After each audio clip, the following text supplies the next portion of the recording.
Greetings, brothers and sisters from around the world, and welcome back to a story tradition here at the Black Channel.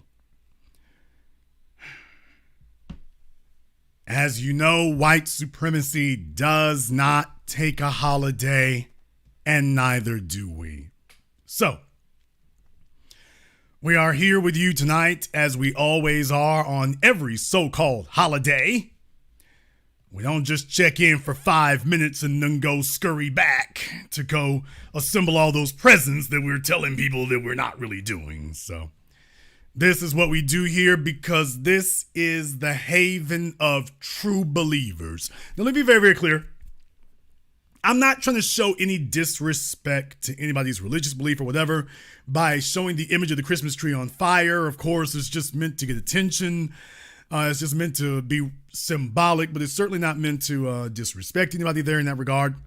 Because we can certainly have a differing view on what to do on a holiday without disrespecting people.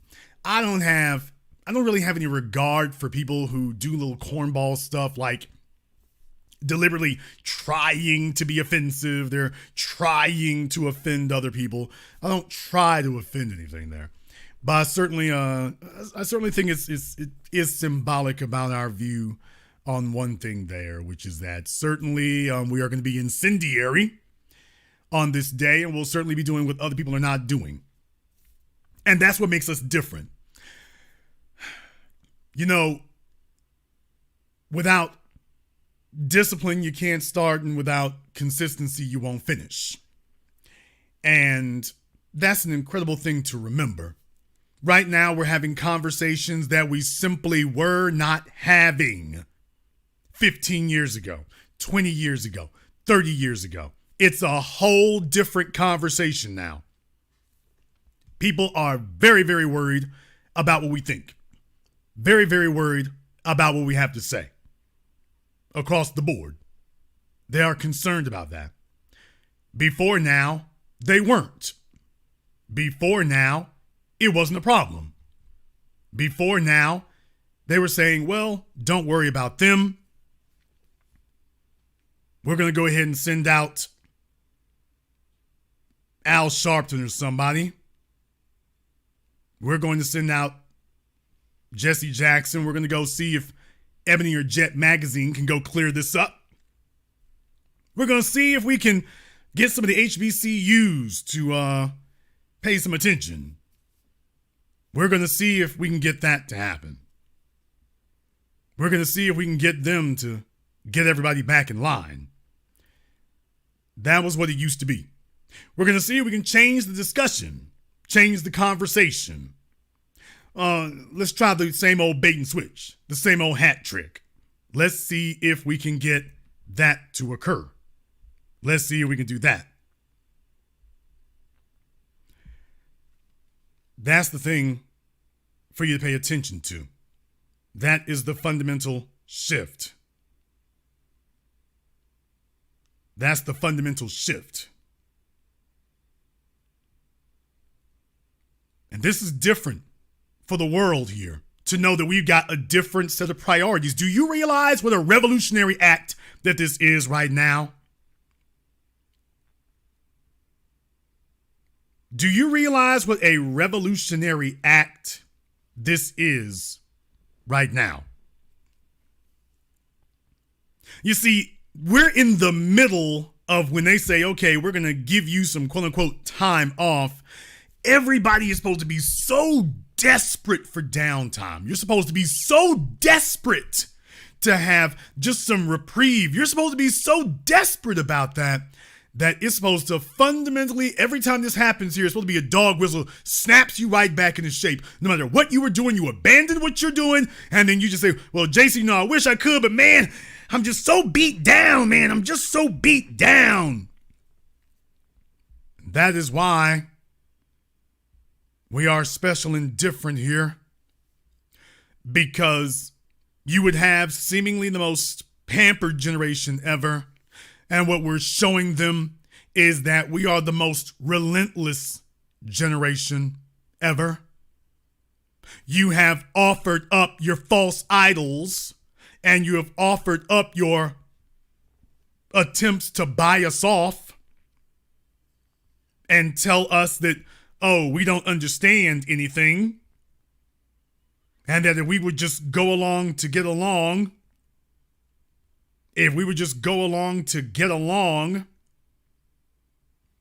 then maybe we could relax some more. Maybe we could relax some more. Why don't you want to take it easy? Don't you want to sit back? Don't you want to kick your feet up? Don't you want to do a victory lap? Don't you want to just go ahead and saunter off into the sunset?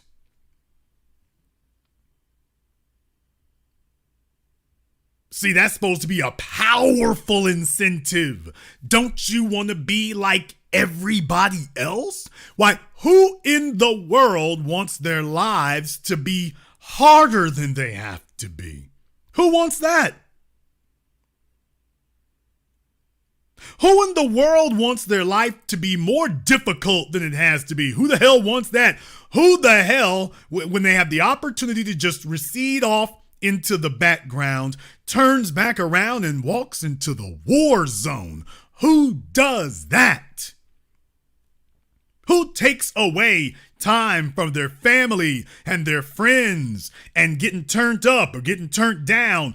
Who is it who takes away from leisure time to return back to the war zone?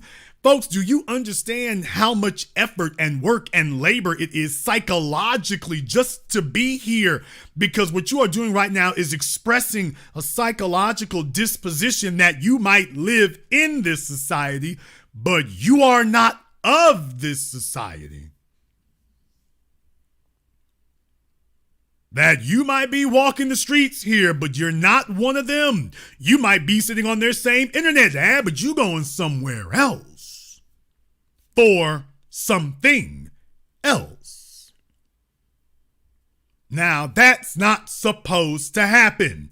That's the part that is deviant. That's the part that is gone off the beaten trail. That's the part that's out of control. Because you understand that the folks that are going to be after you tomorrow and going into the new year and the next year after that and the next year after that, why, they're not taking a holiday. Oh, they may be sitting at home right now around the turkey and sitting around the tree, but they're doing it for different reasons. Let me take a moment to put it all in its proper context, the 720 degrees of analysis that you'll receive absolutely nowhere else. When you're sitting around the table with your family and your friends, and you all are discussing things and talking about how great you did making the turkey or the dressing, talking about how wonderful of a job you did on the pumpkin pie or the potato pie, bragging, patting yourselves in the back, reminiscing about old times, family members who may not be here with you this year anymore here as you're waxing nostalgic. Those other folks are probably sitting around their table, although then again, they may not be, because as we know, the folks who sell you on these holiday ideas and sell you on these cultural customs do not themselves actually partake in those customs. Joe Biden and Kamala Harris will stand there in the middle of a so-called Christian church and then turn right around and tell you abortion now, abortion forever. Drugs now, drugs forever. They'll turn right around and support legislation that erases the very Jesus they were talking about in the church there. They're talking to you about that, and then we'll turn right around in their daily lives. By the way, Kamala Harris, what religion do you have as a Brahmin? What religion exactly do you have, ma'am? Because when she named Christmas, Kwanzaa, Hanukkah, by the way, you didn't mention Hinduism. You didn't say anything about that. So what is your religion, Miss Harris? while you're standing amongst the rest of us. By the way, what is your religion? By the way, what religion do you have? And do you support while you are feigning to be sitting next to us?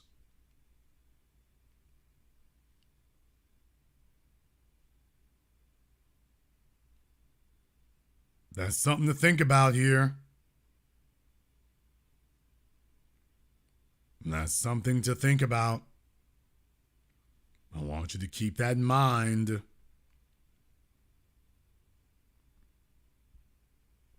When you are talking to your children and you're discussing presents,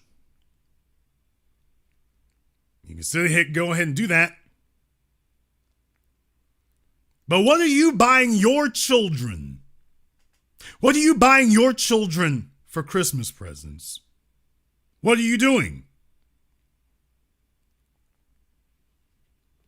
Well, first of all, Kamala Harris will sit here and yell to you about abortion, aborting your children, reproductive rights for a woman who has no biological children, but she is thrilled to encourage you to abort yours. Meanwhile, she has none. And as far as the children around the tree, it's not as if she's ever had to watch hers. She's never had to do that. And if they do, what do you think they're talking to? What do you think they buy their children? You see, while you buy your children an Xbox or tennis shoes or something, while the dominant society is buying their children weapons. Not the teenagers, the children. They buy their children weapons. They buy their children guns. They get their children little hand grenades. They get their children little military weaponry. That's what they do. They get their children weaponry as kids from the time that they are able to hold one. From the time that they are able to hold one. That's what they do.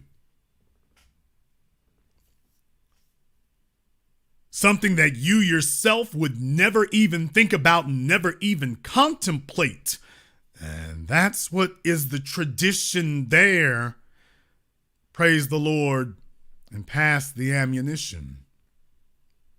That's what they're doing with their downtime. That is the spirit of holiday cheer. That's not taking a holiday. That's not taking a holiday. Every time you turn around and hear about one of these mass shootings, what do you hear? What do you find out? It's invariably the same story. That wasn't the first day those kids went and picked up a firearm. This is in a long tradition. They had years of experience doing that, which is why it came to them so naturally. They had no problem doing it. They had been doing it for years. Because just like you, as black people, have the conversation with your black children about the society that they're going into, these other folks have a conversation with their children about the society that those kids are going into. You are teaching your children the methods and the ways of survival. They are teaching their children the methods and the ways of dominance. You are being fed a steady diet of preaching equality, and they are giving a steady diet of dominance.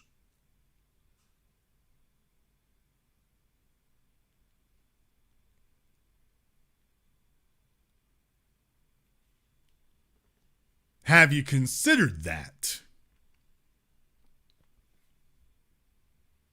Have you considered that? Most people don't. Most people don't. And that can be hard for you because, especially if you don't see yourself as at war, it's like, I'll be damned. Why do I have to do this every day? Why do I have to be vigilant every day? Why do I have to think in this ultra aggressive manner every day? Why do I have to think in this ultra defensive style every day?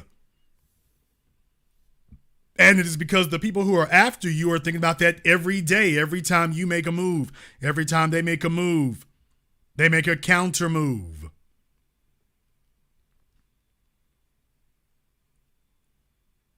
They make a counter move.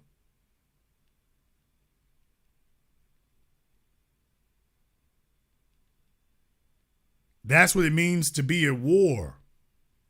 They're watching what you're doing, and when you make a move to adjust, they start making a move to adjust. Ideally, preferably, they would like to make a move before you do. They want to anticipate what you're going to do and be ahead of you, ideally.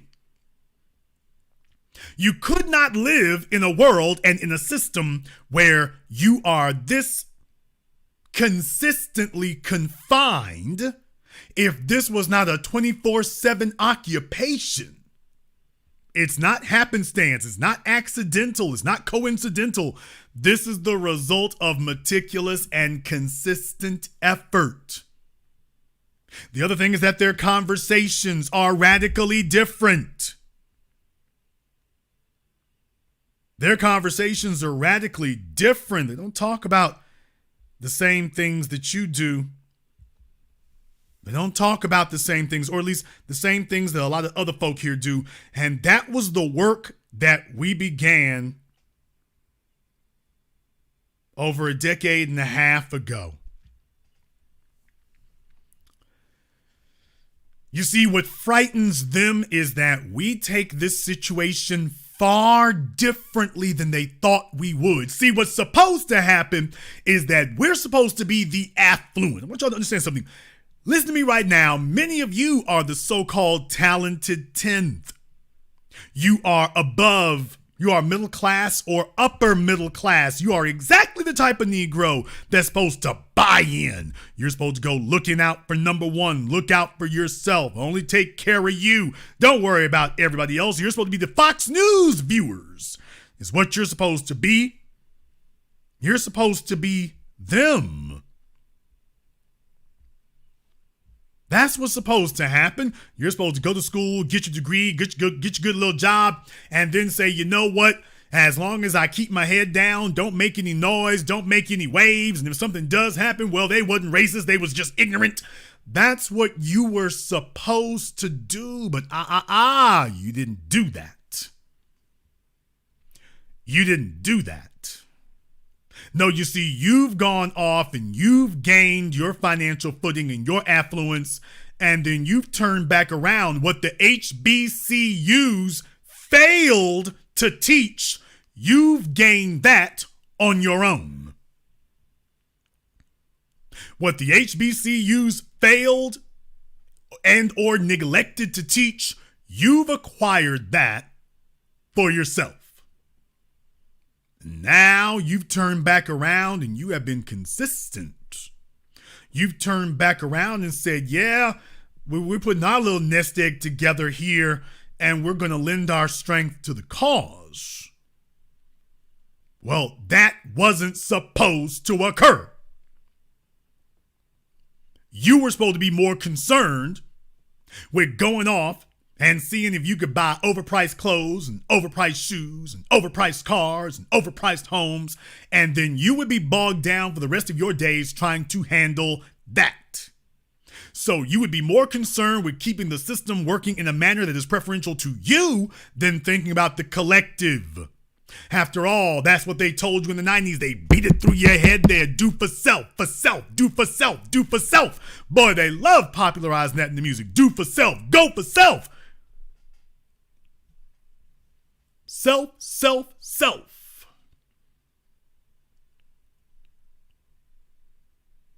And please remember, your old black media never once spoke against it. never once preached against it. Ebony Jet magazine, they never once talked against that because they were out for self too. Oh, am I going to go there? You damn right I'm going to go there, folks. Let me go ahead and remind you here that I don't bow at the altar of John H. Johnson and Johnson Publications. I don't bow at their altar. I don't sit here and sing those songs in that manner. I don't have to denigrate the man, but you are not going to hold him up as some paragon for me, because at one time that company was making hundreds of millions of dollars, hundreds of millions, back when the dollar was still worth something. What?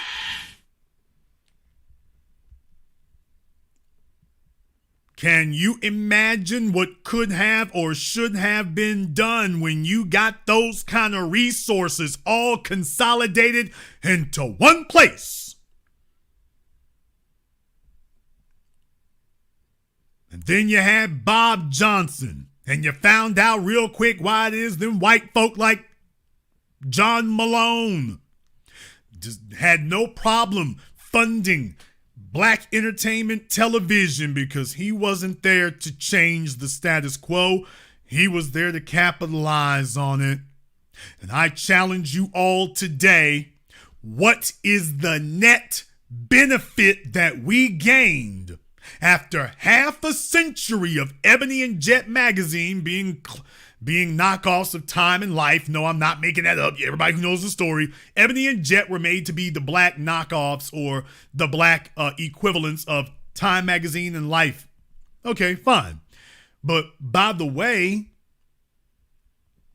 after half a century now, can someone please tell me what is the net benefit that we gained from the existence of Ebony and Jet magazine?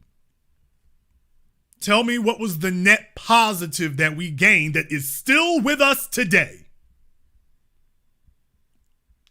I challenge you to name that. I challenge you to name for me, what is the net positive of Essence magazine? After 4 decades or so of its existence, will you please tell me what is the net positive that we have to show for the existence of Essence magazine? What do black women have to show for it, other than a festival in New Orleans?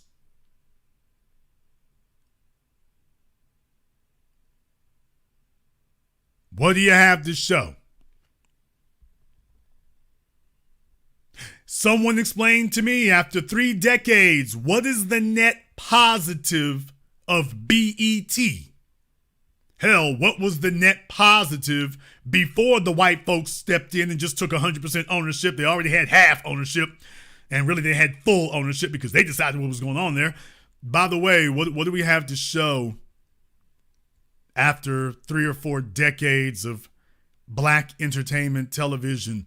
What do we have to show for that? For its existence? What do we have? What was the net benefit that we gained from the existence of BET that we would not have had without it?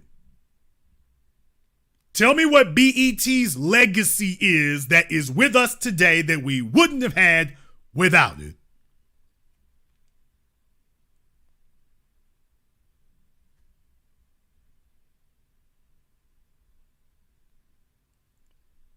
Somebody in the chat room said, for Jet, the infamous Emmett Till photo. Well, certainly that was a watershed moment. That certainly was. You're not going to like what I'm going to say next. You're not going to like what I'm going to say next. I challenge anybody to show me where Jet magazine was really stomping for black folks' rights. I mean, look, here's the issue here. I'm going there. You see, as I told you here before, it's real easy to get folks to acknowledge the quote unquote existence of racism. And even as we have put this society in a stranglehold and forced it to change the lexicon from racism to specifically white supremacy, well, you found that they will even acknowledge the existence of white supremacy, but they won't move on to the necessary final step of now, what do we do to dismantle this system of white supremacy? That's when folks start shuffling their feet. That's when they go looking for symbolic people and tokens to put in front of you.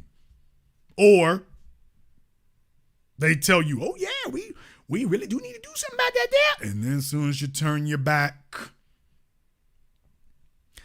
Skeletor and these other folks in office start showing you exactly what the deal is.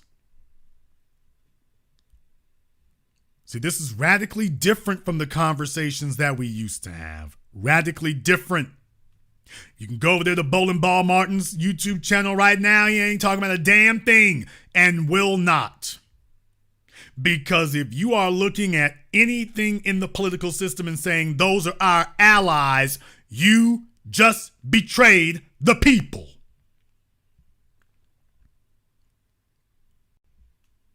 That's the tactic that they've been using. The tactic that they use is we'll see if we can give some benefits to some hand-picked Negroes, and then those will be our voices within the masses to speak on our behalf and to promote our agenda.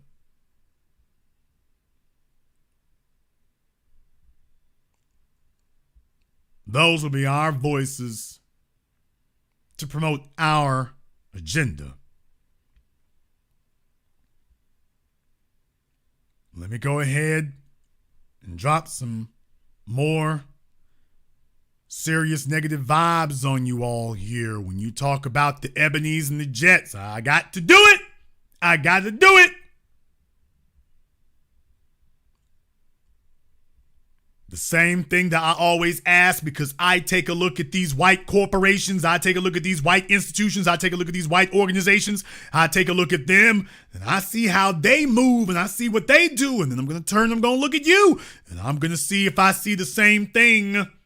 Will someone please tell me, after 6 or 7 decades of its existence, will you please name for me the black stars that were created from Ebony and Jet magazine? I'll wait.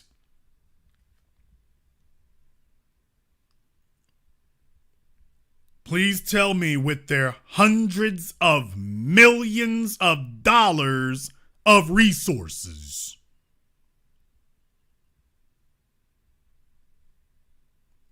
show me the black people who got lifted up by them. Show me the ones who got put on by them. Show me who they were.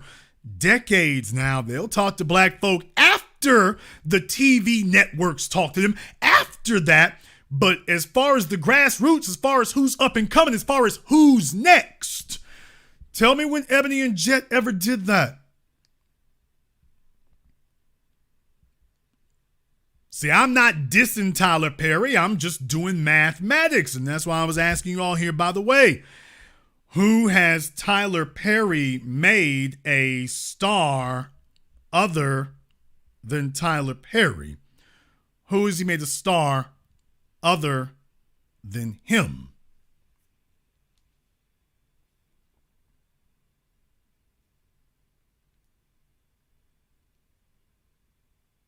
See, that's the thing I take a look at. Who has Tyler Perry made a star other than himself? Because you see, I can see who John Johnson turned into a mogul himself. Were there any others that he turned into moguls? By the way, Bob Johnson, there may be an argument You can make an argument that BET did create some rap stars. Of course, you can make that argument. I defy any of you to tell me who is a star that BET has created in the last 20 years. In the last 2 decades of BET's existence, I would challenge you to name somebody who is a star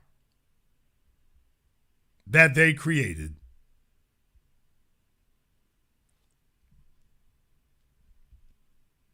A bona fide star they created. That everybody says they came from BET. All right. All right. We got some folks in here splaining. And see, that's how they get you. Tyler Perry provides steady work for many black actors and comedians. You know how silly that sounds? Quentin Tarantino does not provide steady work. Quentin Tarantino makes stars. Oh, you don't want to hear that one. Yeah, that's the part you don't want to hear. Quentin Tarantino doesn't provide steady work. Quentin Tarantino creates stars. Steven Spielberg does not provide, quote, steady work. Steven Spielberg creates stars. Big difference. Big difference when you say it like that. Big difference when you say it like that.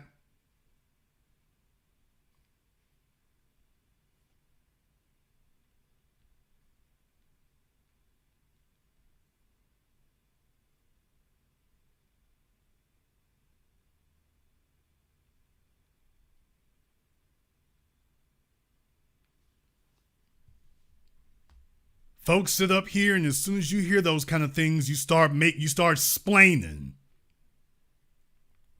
In the chat room, you said another one, Oprah Winfrey. Yes, so-called billionaire. Please tell me, other than her white gurus, who got put on after all these decades? The only person who's gotten steady work is her best friend, Gail.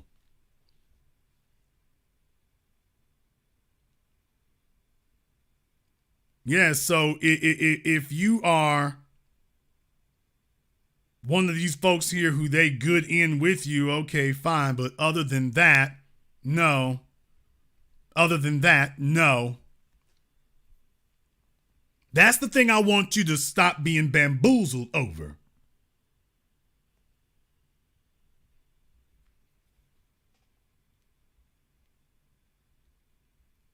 That's the thing I want you to stop being bamboozled over.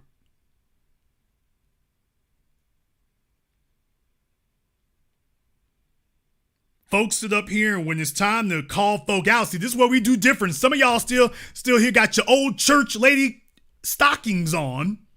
You got your old church lady stockings on. When we start talking about this, all of a sudden you start shuffling your feet. And I love me some you now.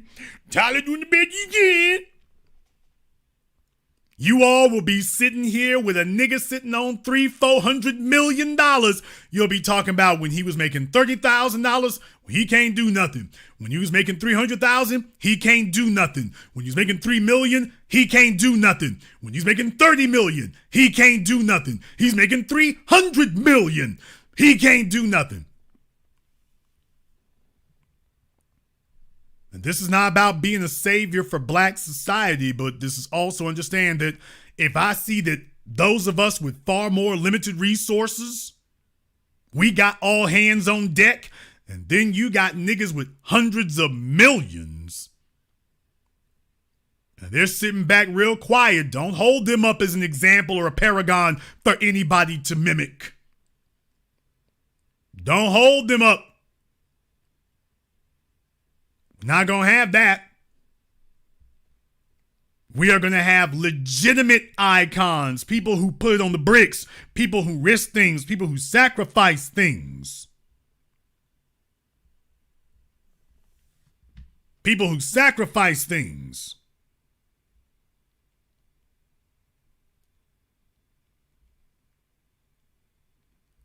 What do they sacrifice? What I'm telling you is that's how they get us.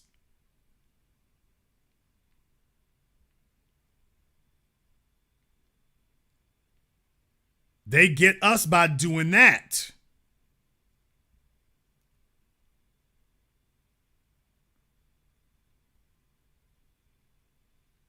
These other folks, however, is radically different over there. They do things radically different over there. Mark Zuckerberg's success is not accidental. Do you all realize that there are literally hundreds of billions of dollars specifically flowing into San Francisco and New York area, specifically for the purposes of financing young white kids with basically unlimited funds? It's not a matter of if they'll succeed. They make it a sure damn thing they'll succeed. I mean, how the hell can you be a failure and somebody gave you $100 million? You're already starting off with more money than most corporations can make. And then they start you off with $100 million? You ain't got no damn excuse for failing if somebody hands you $100 million. They hand you a head start like that? How the hell did you fail?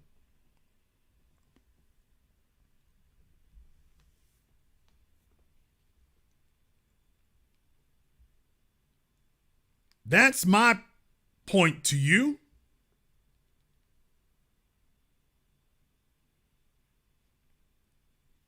How the hell do you fail if we give you $100 million, $200, $300 million?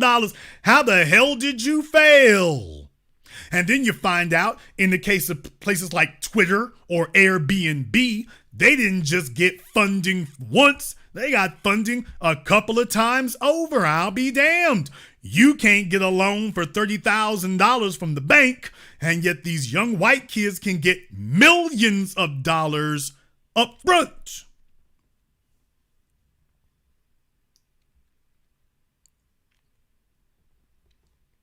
And see, where the problem comes in here is that they do that, and the next thing you know, they take that and make a wide spread of opportunities for other white people. You start a Facebook, an Instagram, a WhatsApp, a Twitter, a Tumblr. We can go down the list of YouTube. Next thing you know, you've got not dozens, you've got tens of thousands of white people working for you. Folks that, by the way, they got these businesses, they got these job occupations. They're sitting up here controlling what people see, just like the old gatekeepers in broadcast television and broadcast radio. While they block YouTube channels, they block videos, they shadow ban them. And they make a lot of money. They make sure these folk here make lots of money. Oh, white supremacy pays. It pays big. They make sure these folks got lots of money, thick money working for them. Living in sunny locales, living on the coast, living near the beach. And then when they go to work, Heil Hitler. When they walk into the YouTube offices, dozens, hundreds of employees, all united with the website and the system backing them. That's what it's paying for.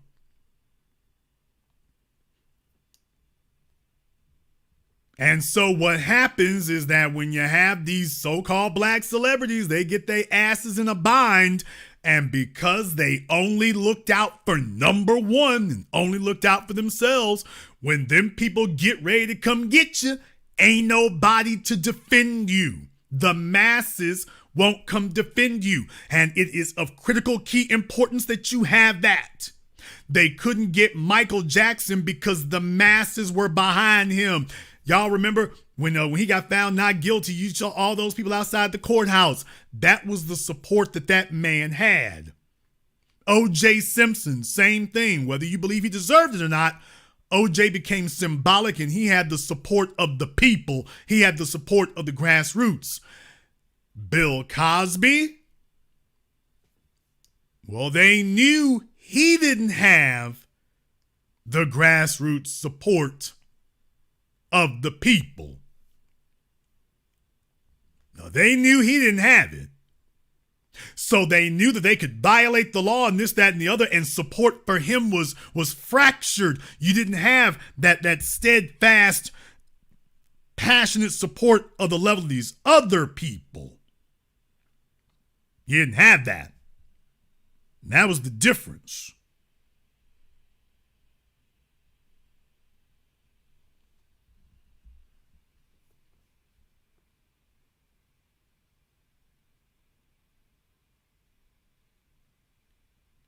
That was the difference.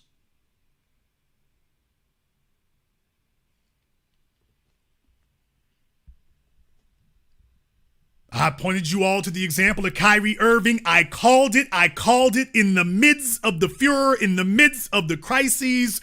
I called it and said that if black people close ranks around Kyrie, if we do not move, if we say that we supporting him no matter what, that's his only chance to survive this storm.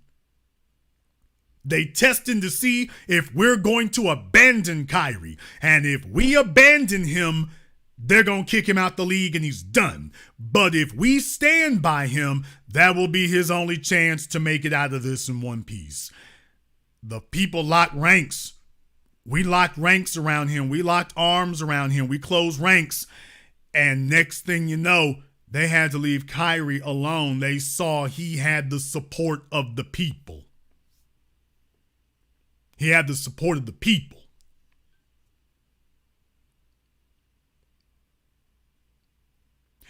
Then you take a look at Sean Diddy Combs. Oh, yeah, I'm going there.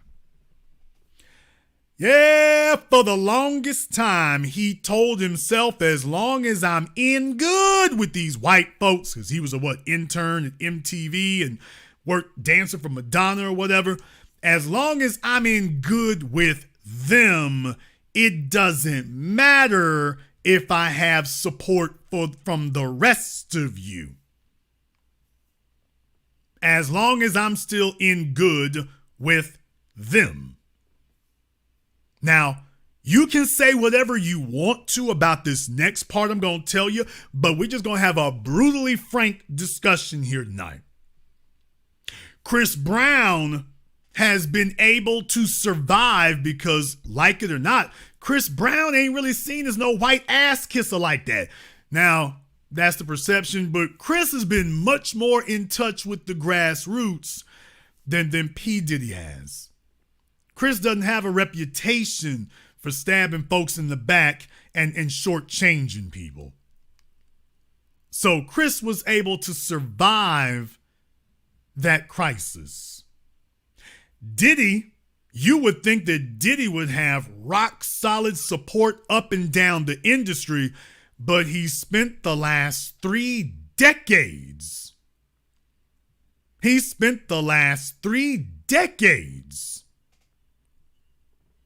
saying that everybody who could or would support him was expendable. That's what he spent the last 3 decades doing. He spent the last 3 decades saying, don't worry, I'm going to be all right. I'm going to be okay. The rest of y'all don't worry, I'm going to be all right. And he told himself, well, don't worry, because I'm doing the same thing that the rest of these folks out here doing. I'm doing the same thing these white folks out here doing. I'm going to be okay. And then the day came where they were like, by the way, Sean, we don't need your brands anymore. Now, Sean told himself That because he was quote unquote doing business with those people, that he was so valuable that it didn't matter that these folks were not going to cut off the revenue stream that he supplied. That as long as he was mobbed up with them and quote in business with them, they was going to have to take the money and they were going to have to protect him. That's what he said to himself. They gonna have to protect me. They gonna have to. Whether they like it or not, whether they think it's dirty or not, they gonna have to ride with me. And what they showed him was, oh no, we'll scuttle the whole damn thing. We'll scuttle the whole damn thing.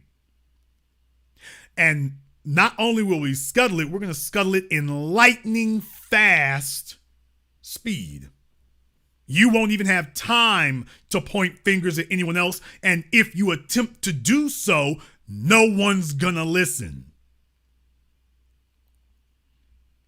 That's when Sean looked around, and right now he needs public support.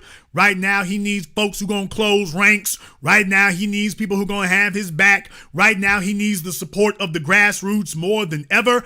And them people just waited until he was no longer viable. They waited until he no longer had any stars. They waited until he was no longer profitable. Now they're coming for him to claw back all that money, to cut off all that revenue, to take control of every damn thing.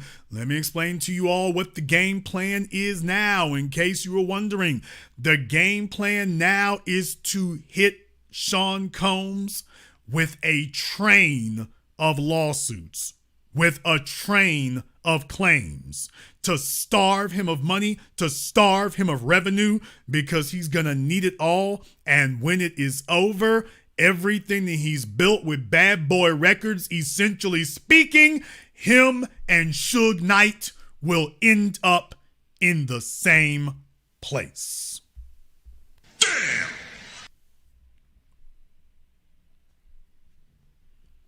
If you want to know what the end game is, if you want to know what their ultimate goal is, if you want to know what the strategy is and where they're trying to go with it, I'm telling you where they're trying to go. That at the end of this grand Shakespearean drama of the East Coast, West Coast gangster rap era, that ultimately we've tied everybody up into a nice, neat little bow. And that none of these powers that in the early 90s were so potent at striking against white supremacy, none of them are still there. None of them. NWA, gone. Ice Cube, off in Hollywood. Snoop Dogg, Home and Garden Television. Dr. Dre, Apple. Tupac, dead. Suge Knight and several others, prison. Biggie, dead. Other members of Bad Boy, dead.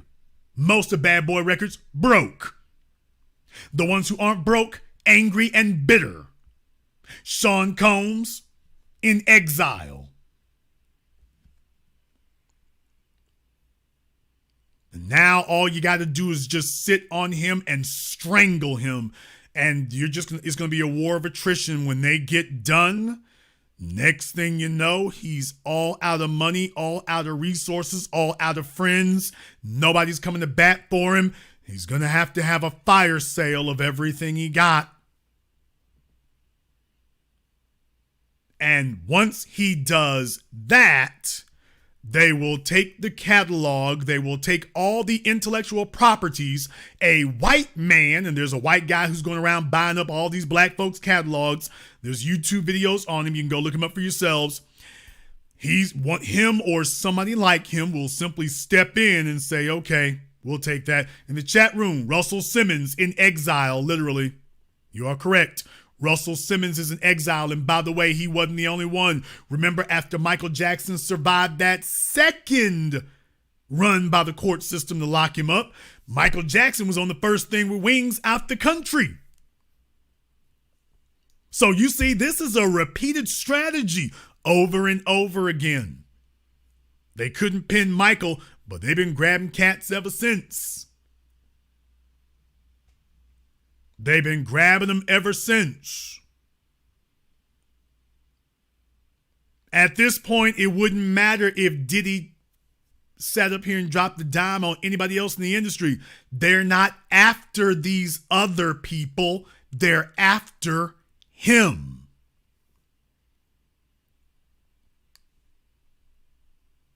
They're not after these other folks. They're after him. So he can go name all the names he wants to at this point. If he ain't got them on video doing it, it ain't gonna fly, because they're not after these other people. They've been waiting all these decades to get him, to tie all of that up into a nice, neat little bow, and everything he built and everything he made and everything he constructed. Now they're gonna just take that, and when they get done, they will divorce him from it, and then they will capitalize on the intellectual properties without him. Let's be very clear.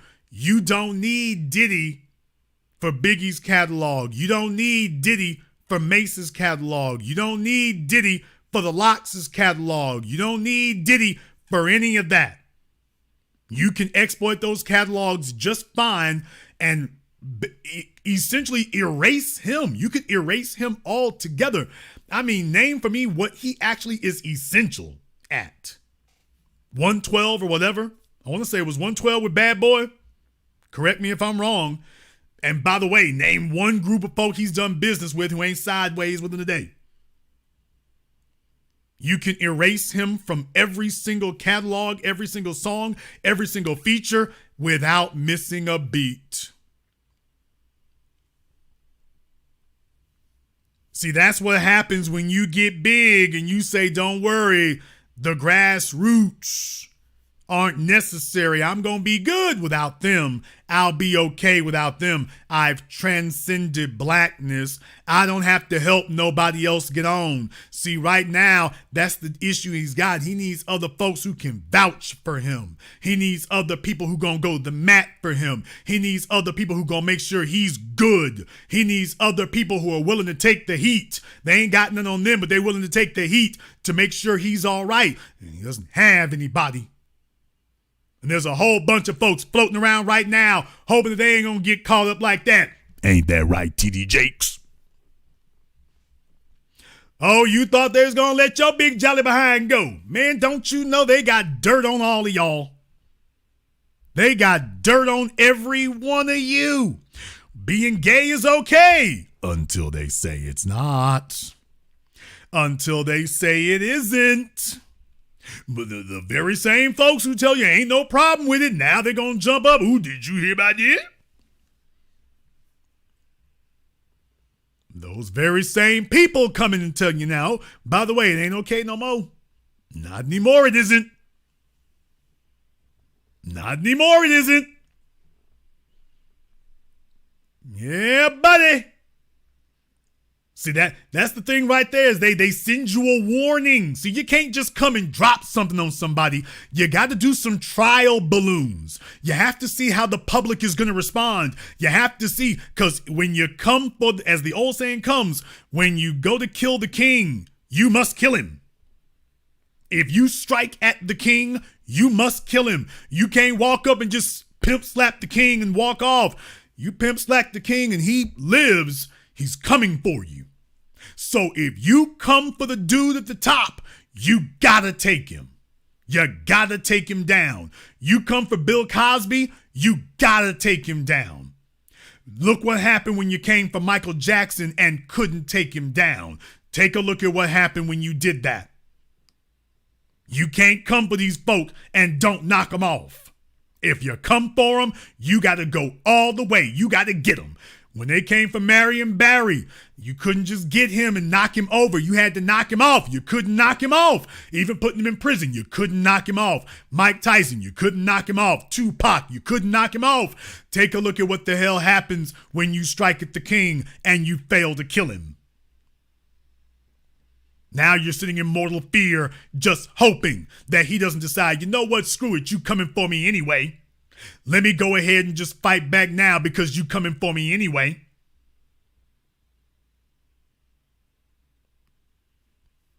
So what they do is they send up a trial balloon to let you know. Let's see how you respond to this. Let's see how he responds. Let's see how the public responds. And the two deadliest things when they float a trial balloon, there are the two deadliest things that you have to watch out for. Somebody in the chat room said TD equals take that. Seriously? Damn. TD stands for take that. Some of y'all folks here, some of y'all folks need religion. But in any case, they float that trial balloon. They float a trial balloon to see, and they're the two deadliest things that could possibly happen. The two deadliest things is the sound of laughter and the sound of silence. Those are the two deadliest things that could occur. The sound of laughter or the sound of silence. That's what they're listening for. They're listening to see that when they come for you, did the public, did the masses, did the grassroots start laughing? Did they start ridiculing you and mocking you? Did they stand up and protest in your name, or did they say nothing at all? Because you see, if the people are laughing or saying nothing when they start these rumors, they start these rumblings, and then next thing you know, they're checking to see, by the way, how many others of you can we take down? For something that's actually not a crime, but how many others of you can we take down? Yeah, TD, it's time for us to go ahead and claw that money back from you too. Time for us to go ahead and take that from you too. It's not me too now, it's you too.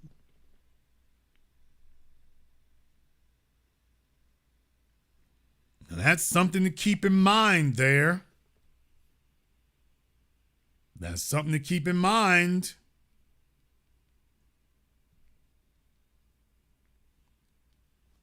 Folks, we have left the era of them just coming for one person. They're coming to take down the whole damn thing.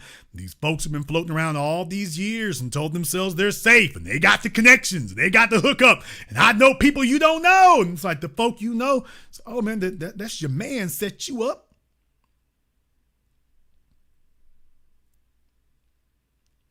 That's your man set you up. Don't y'all get that? Come on, folks. Do you think Cassie just came out of nowhere? Think about that for a few moments. All the folks around this who put this into place, from the governor of New York on down. Man, it's a bunch of white folk here. It's like, oh no, we coming for you. We're coming for you. Whenever you all see a piece of legislation and then next thing you know, a black man's face is sitting right there next to it, don't you know that the fix is in? It's not accidental.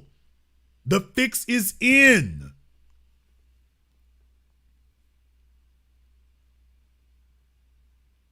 The fix is in.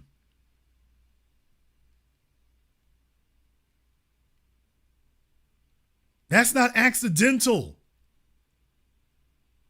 You got them talking about Vin Diesel now. Vin Diesel's like, wait a minute, do I even qualify as black anymore?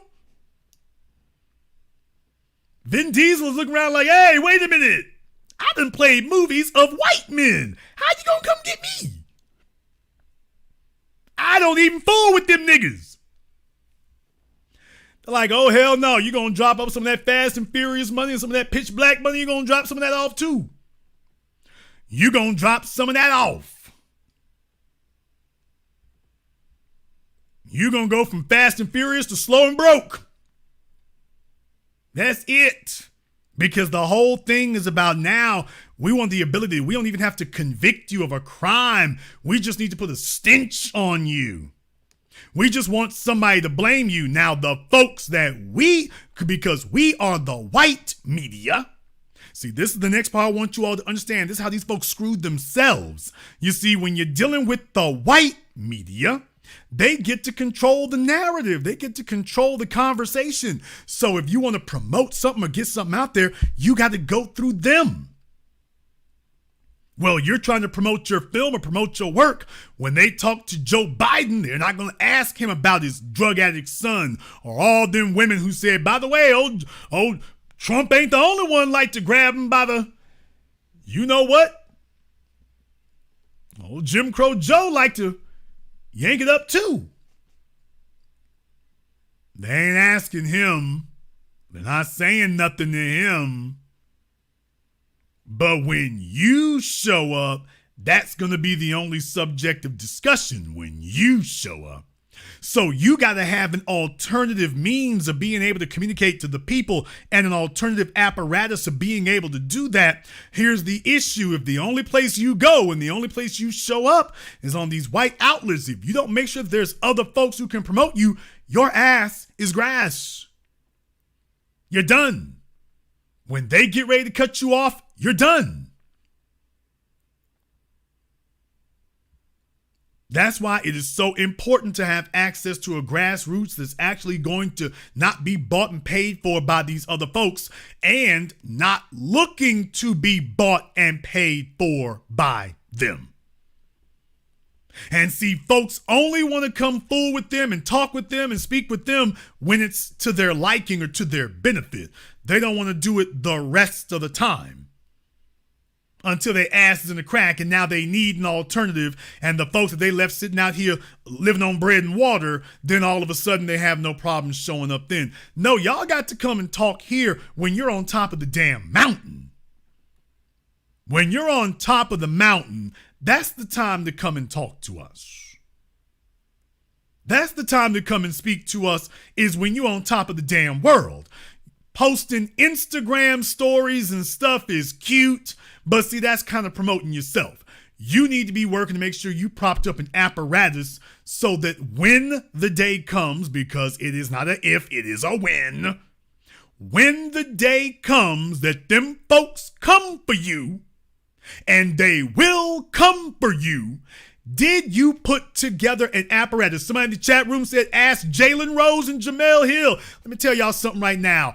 Michael Irvin would have been far better off talking to Cameron and Mace. Who the hell saw that coming? What? Yeah, you didn't see that coming. See, y'all would want to sit up here and go fool with Pat McAfee. Let me go see who the white corporations are going to back. Instead of saying, hey, you know what? We need to fool with some of these folks that the white corporations, we need to build some of our own. Some folks who are with us and on the team with us, we need to build some. No, you sitting up here chasing the broadcast television genre and the broadcast television structure, and the broadcast television structure will drop your ass in an afternoon. When if you've got some other folks who are not dependent on that and are willing to give you the benefit of the doubt, and they ain't gonna sit up here and just fold on you because somebody put a bug in their damn ear. See, you would have been I think you'd have been a whole lot better over there. You'd have been a whole lot better over there.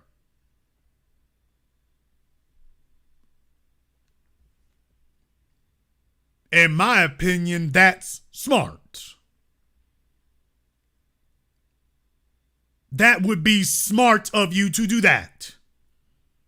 No, instead you sitting up here fighting for the damn broadcast television genre where Stephen A. Smith ain't gonna do nothing but savage your ass. You're sitting up here trying to get booed up with Stephen A. Smith, and he belongs to them people. When they tell Stephen A. Smith to go out there and criticize you, that's what Stephen is going to do. Now, when they send him out, when when Dana White of the UFC, now when he does it, Steven gonna sound totally different. Well, you know, what it is. See, the problem is, what it is, and Dana is a friend of mine. I'll be damned, some of these black men you've been talking laws about, Steven, I thought they was friends of yours too. Yeah, well, you niggas ain't as much friends as Steven, as Dana is.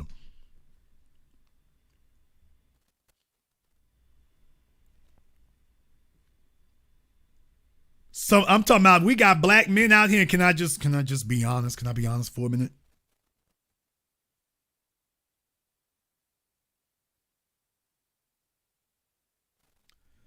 Let me just be honest for a minute.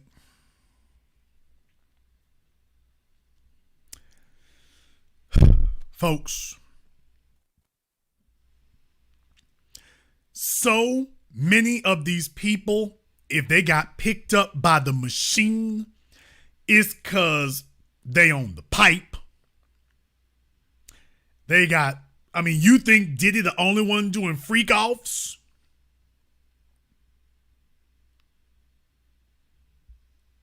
Come on, folks. These folks is on the pipe. They getting Andrew Gilliamed. They having freak offs, freak ins, and freak overs. I mean, need I remind you all that the same allegations that they're making against Diddy right now, those were the same allegations that Lizzo's big rotund backup dancers were making against her. Remember? Oh, in case y'all forgot, remember Lizzo's backup dancers suing her, saying that when she went over to Amsterdam, when she went over to Europe, that she took all of them to these sex clubs. That they turned off the lights, they went to these sex clubs, and it was on and popping. With Lizzo, and talking about Lizzo had her and her boyfriend. I'm like, oh, that fella there, his life is nothing but struggle. If you got to use that, use them three words. I'm Lizzo's boyfriend. Yo, brother, your life ain't been nothing but struggle. I want to mock you and ridicule you, but at the same time, I pity you so much. I'm like, oh, this is just cruel if I say that. Talking about Lizzo was with him and two other women.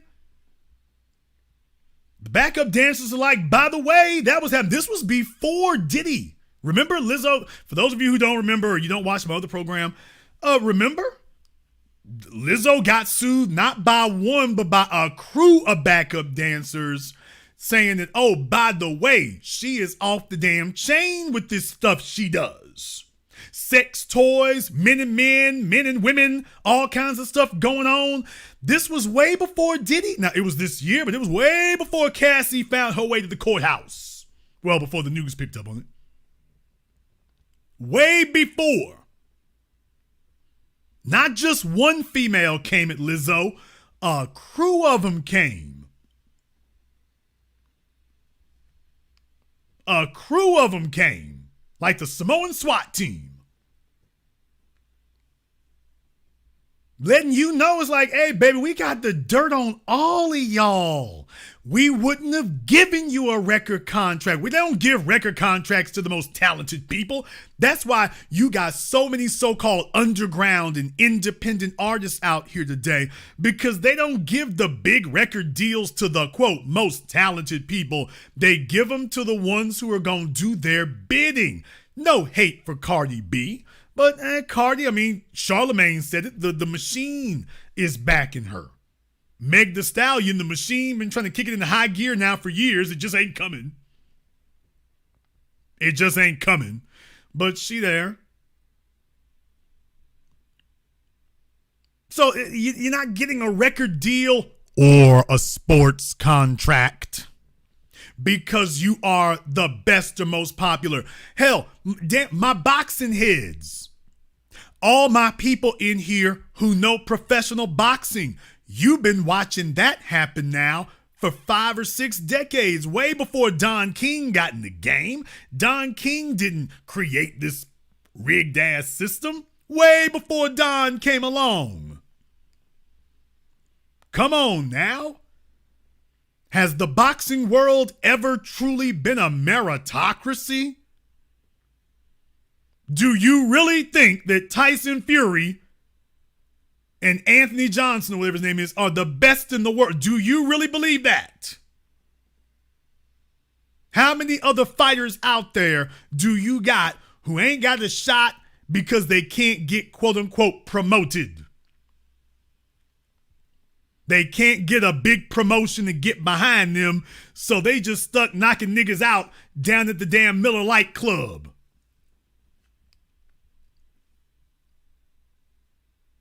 So their whole goal is to make sure you never hear of these people, so you come away with the impression that the best in the world is Tyson Fury.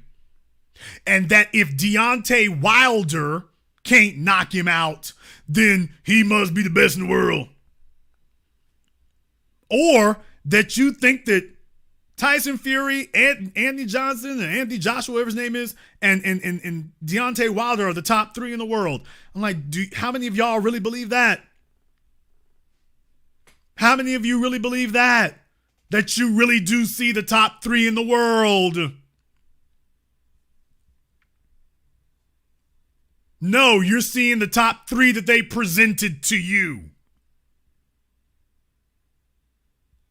You're seeing the 3 that they have presented because the system filters out and picks and chooses. You are not seeing the most talented. That's the crazy part. By the way, I will go even deeper than that. Oh yes, 720 degrees of analysis you'll receive absolutely nowhere else. Do you think that in the NFL you see the best football players? I'm about to blow y'all's minds by reminding you of a very simple fact that, by the way, if the system wasn't rigged, why is it that Stephen A. Smith and none of these other commentators on ESPN are about to remind you, not inform you, but simply remind you of what I'm about to say? All of us who went to high school, particularly those of us who went to high school in the Southern United States, in the SEC states, those of you who went to high school in the Southern United States or went to college in the Southern United States, an SEC school or whatever, y'all do know that, by the way, it wasn't the fastest running backs who got drafted, right? You do know that, don't you? The system has never been, if you've got the most catches, then you get picked by this or that high school or this or that college. You do know that's not the way it works, right? You do know that you don't get picked by the schools, or you don't get your letters from the school based on stats, right?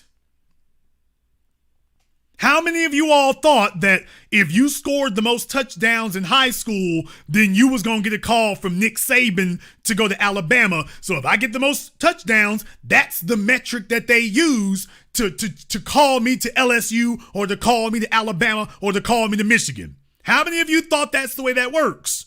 Because every guy in here who played football in high school or college can tell you that they knew cats who had better stats than anybody you name who got drafted. Every single fella in here who has played football at a Southern high school or Southern college or university, you know full well you can name the guys who got drafted to the NFL, but you can also name a bunch of other dudes. Like, by the way, there were other dudes on the team who had better stats than him.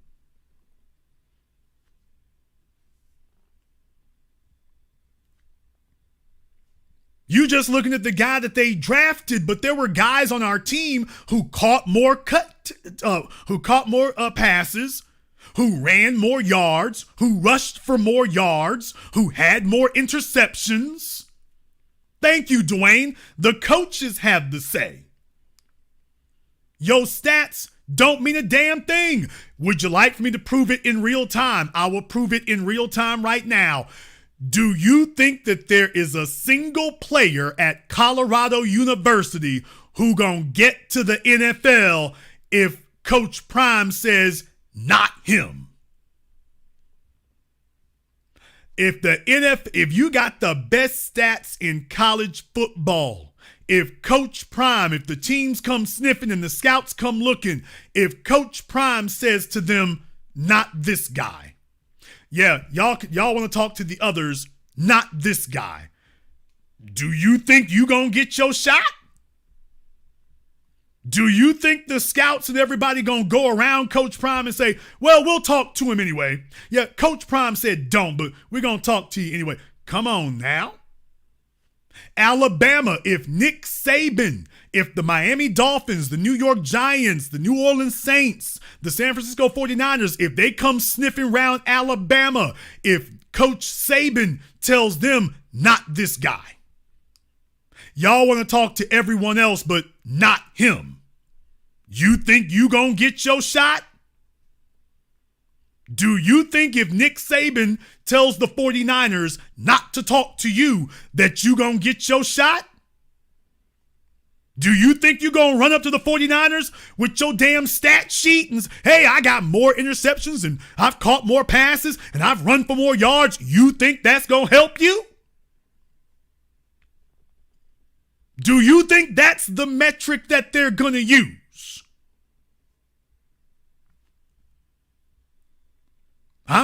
Folks, why is it that Stephen A. Smith didn't say what I just said to you all?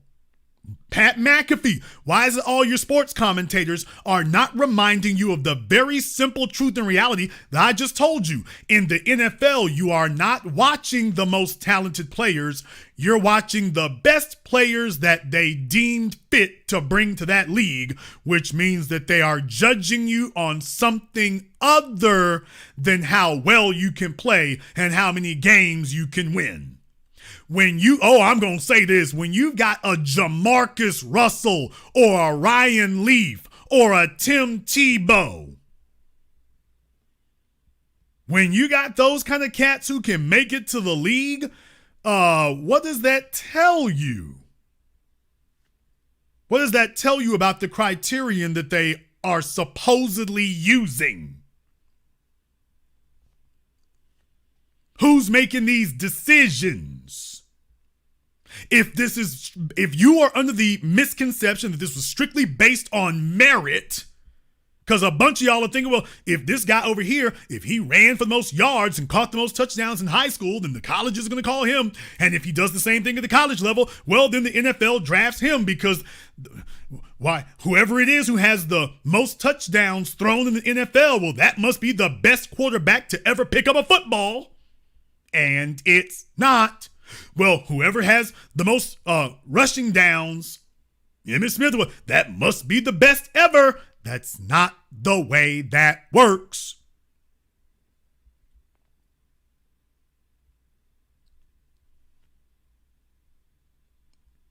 That's not the way that works. Kirky, this is not up for your opinion or what you think about it. Obviously, you don't know anybody who's ever played college football. You need to go talk to them. You do not get drafted because of stats.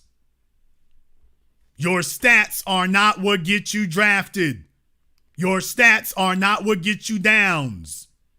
Your stats are not what decide if you are the starting quarterback. I'm not going to say Deion's sons because that would make people think that they're not talented. Obviously, his sons are very good at what they do. But, hey, was that not the controversy? Would you be getting the ball if you were not Deion Sanders' son? Which, by the way, sounds ominously familiar. Would you be getting the ball if you were not Archie Manning's sons? Plural. Would we be making you the starting quarterback at the college if you were not the sons of Archie Manning? Would we be talking to you? Would you be starting or would you be second string if you were not Archie Manning's sons?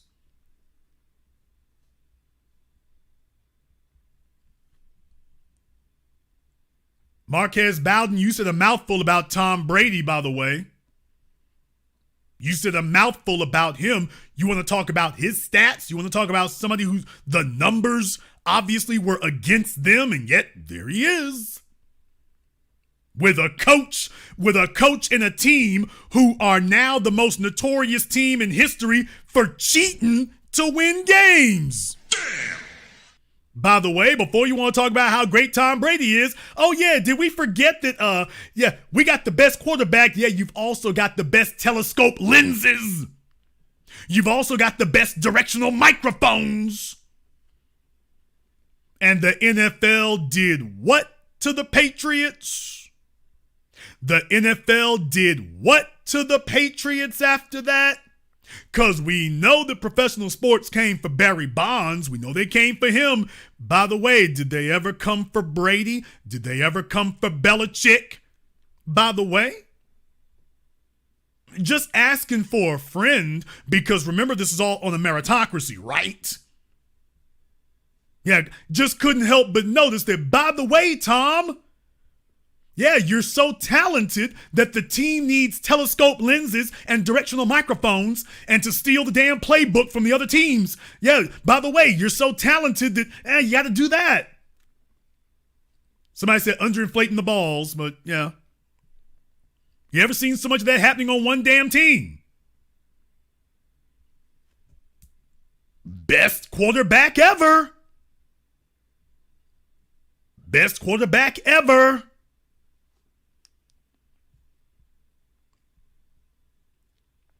King Gambit, I don't know what mayonnaise trailer park you coming from, but explaining like that is not going to help you. You're hurting your cause, buddy. You're hurting your cause.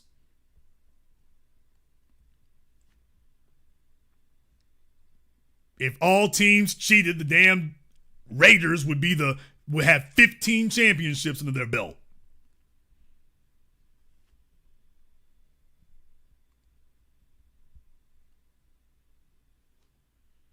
If you think that you are watching the best and brightest, if you are thinking you are watching the most capable, if you think you're watching the best in the world, no, you're not. You are watching a presentation. I just showed you all the evidence of that, from the world of music to the world of sports. That's what's been presented to you. And then these folks end up being employees, and effectively being employees and being dependent on them. They end up being utterly dependent on them. That's where the problem comes in. And now you're a part of the system, and you're a part of their system. So when they get ready to shut you down, it's a wrap. When they get ready to cut you off and shut you down, you are done.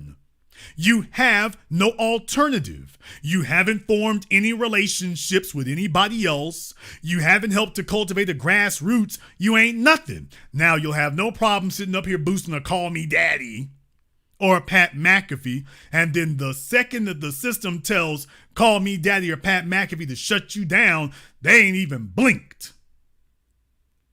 They're not even blinking.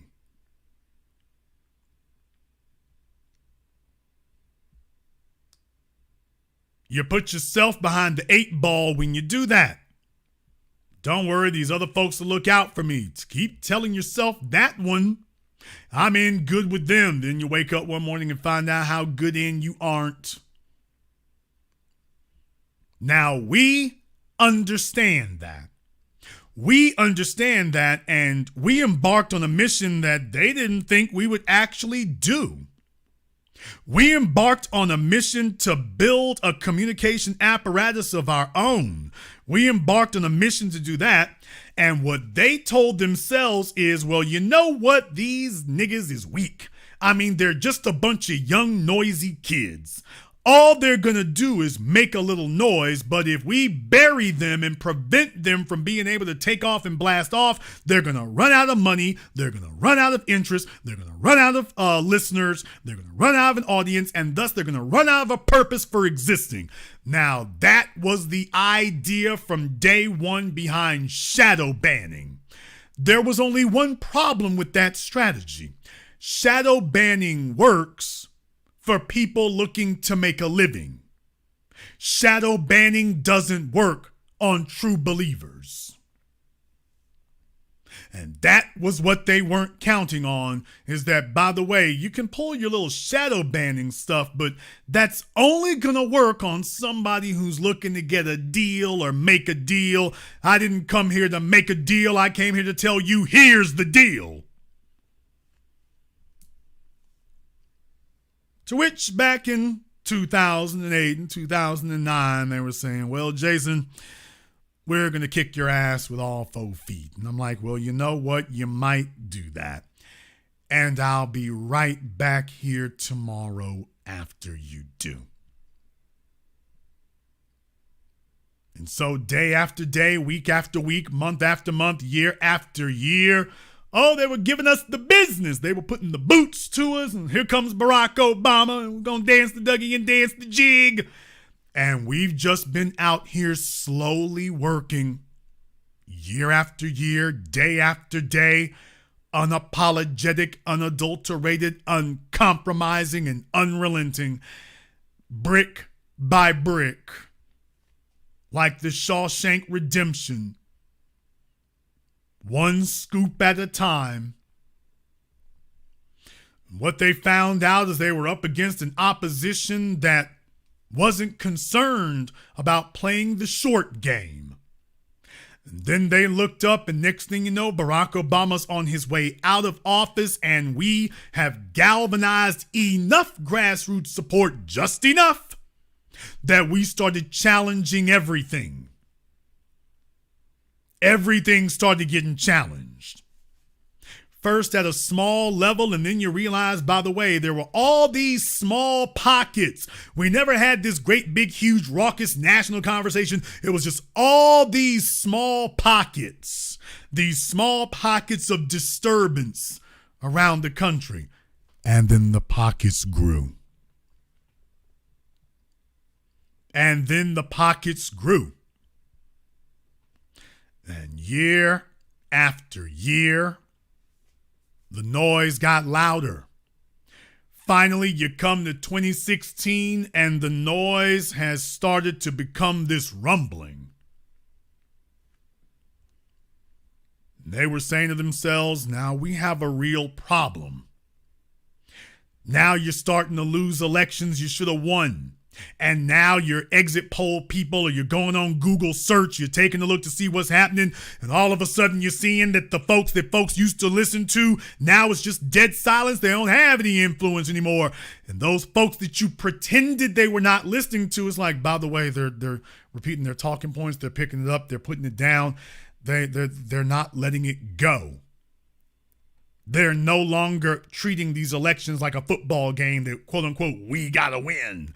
They're actually coming to us with an agenda and demanding that.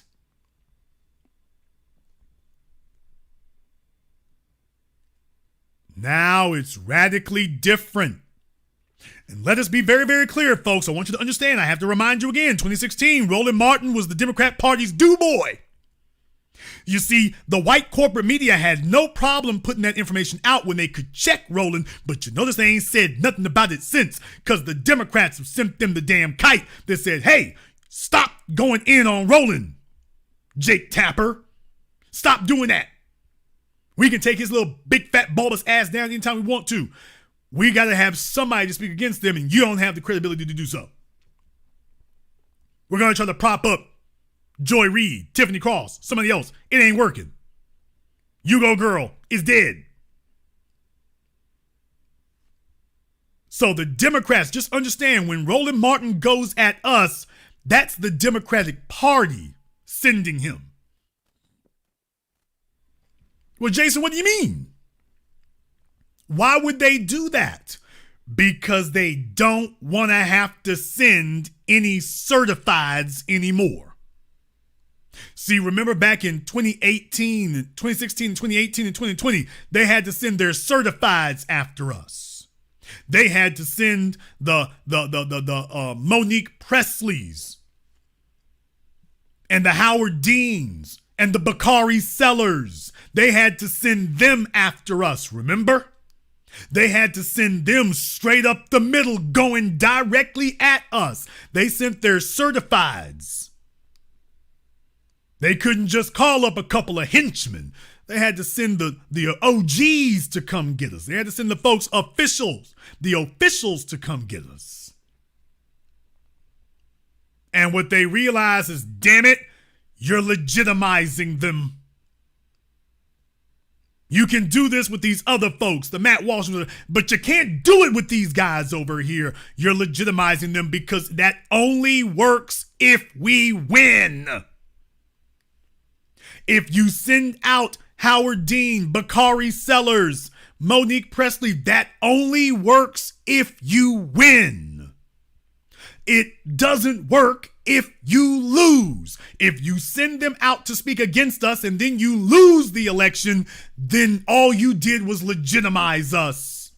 So what they told them was fall the hell back. Don't say nothing. Even if we lose the election, don't say anything. Don't legitimize them because it will be all eyes on them.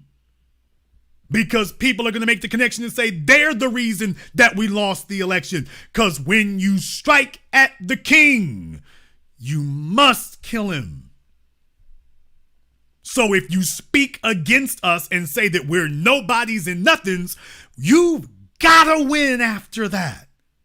You got to. You can't lose after you do something like that. You must win the next election if you do that. You can't say that we're nobodies and nothings and nobody cares what we think and then go out there and get your ass broke. You can't do that. Because then everyone's going to make the connection. By the way, you said those guys were irrelevant and you got your ass handed to you.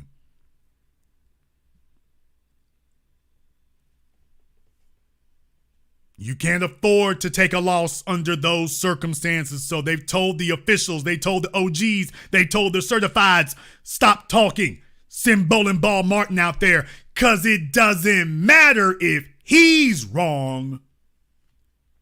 He's already a laughing stock. He's already a joke. It doesn't matter if he loses. It matters if we do. So when you hear them sending him out and he's specifically calling me out, trying to bring up Louisiana, a place he had the Google Maps, claims to be from Texas, got the Google Maps Louisiana, and then blaming me for Gary Chambers losing, blaming me for Sean Wilson losing. But I thought I was irrelevant. Why would you need my quote unquote support if I'm irrelevant? Because Roland, we don't want your damn support on anything. And deal with it, nigga. We're not asking you to support anything. But you're whining because Jason Black won't support these other folks over here, and then you're blaming me for them losing their elections? I thought I was irrelevant. If I'm irrelevant, then it's a fait accompli. What do you need me for? If I'm irrelevant, you should be treating it with me like I treated with you. That shouldn't be a problem. And yet, it is. And yet, going into the election season, you're specifically calling me out. But if I'm irrelevant, it shouldn't be necessary. It's a waste of time. He called together a whole damn panel to speak about me. How can that be if I'm irrelevant? Sounds to me like you're the one looking for a leg up. You got a whole damn panel to discuss me. Something that 15 years ago, 10 years ago didn't happen. But over the last decade, they've had to admit there are just too many people listening and too many people responding. And there isn't this groundswell of people trying to figure out how to join Roland's bandwagon of buffoons. Ain't nobody trying to jump on the bootlick bus. The buck dance bus is empty. And Roland is scared to death that if Joe Biden gets the damn DDT in this next election, Roland knows that he's a man without a country and a man without a party.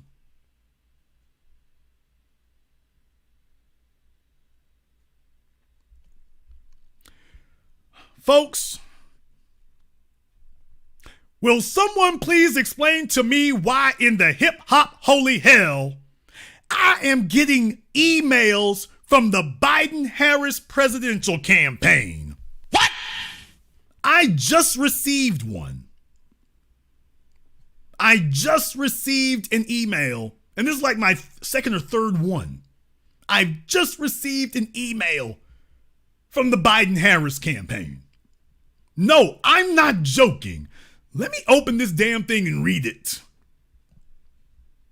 Live right here in front of everybody. This is reality radio. Let me open this damn thing and read it.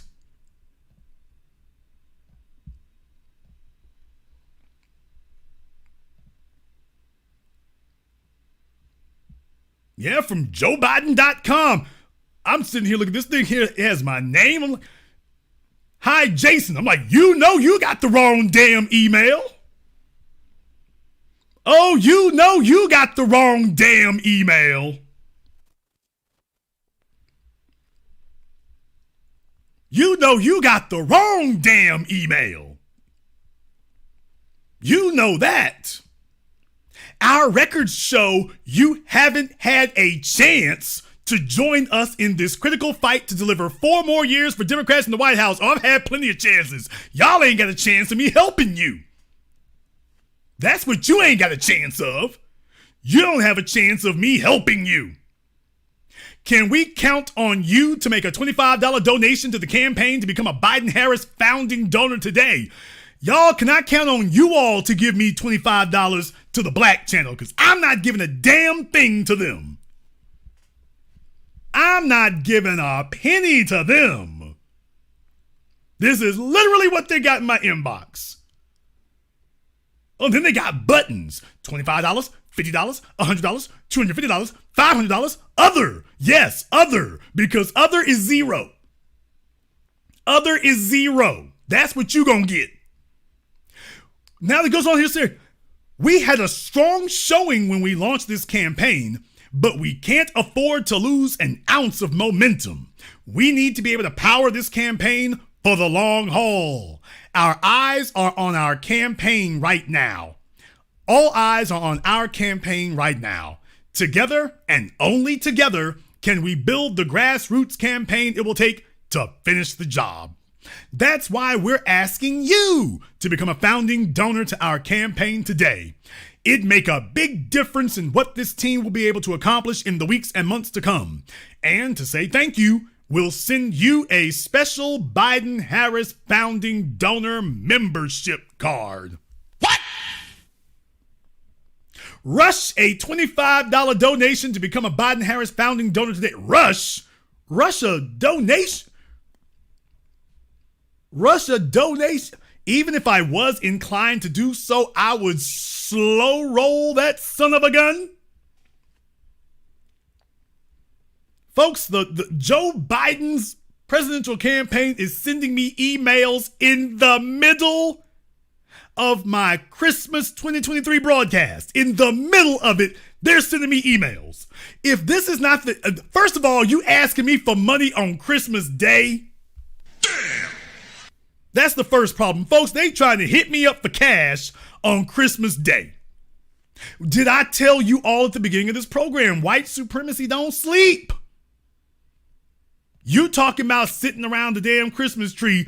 Joe Biden is, hey, can I bum some money? Hitting you up for cash.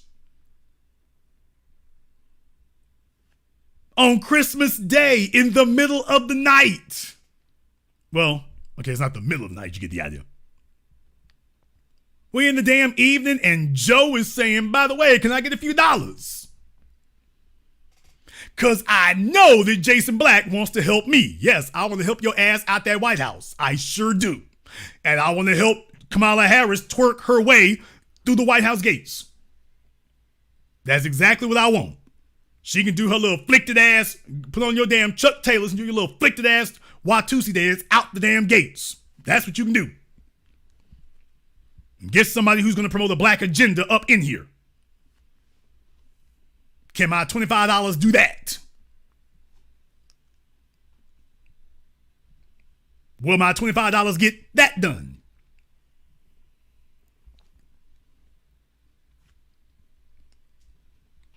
I don't know who in the hell slipped in my email address. I have no damn idea who in the hell slipped in my email address. But like for the past few days, I've been getting emails from them. This is one I got, yesterday. Jason, I know this message is long. So he's starting off saying, by the way, I'm taking up a bunch of your damn time. Jason, I know this message is long, but I hope you'll take a moment to read it and be reminded of all the things we've been able to accomplish because of our victory in 2020. Oh, do tell. When Kamala and I were sworn in over 2 years ago, the economy was on its back. Okay, for black folk, it's still on its back. Schools and businesses were closed. Ours are still closed. People were hurting. Don't even ask me about that. And far too many were mourning the loss of a loved one to COVID. Kamala and I agreed we couldn't just rebuild the economy as it was before. We needed to build an economy from the bottom up and the middle out, not the top down. So we got right to work and passed the American Rescue Plan. Today, our economy has recovered faster and stronger than any other developed country in the world. We've created more jobs in 2 years than any president in a 4-year term, and the unemployment rate is near record lows. And we didn't stop there. We kept working to make progress on the issues that matter. Let's hear the issues that matter, folks. Let's hear the issues that matter. We passed the bipartisan infrastructure law, kicking off a decade of rebuilding our country's roads, bridges, highways, ports, internet, and railroads. Did you all notice any of this? Because I missed it. Did you all see any of this? Because I missed it. We passed the most significant gun safety legislation in over 3 decades. Then we just had a few shootings over the weekend. We took on Big Pharma and won, capping the cost of insulin at $35 a month for seniors.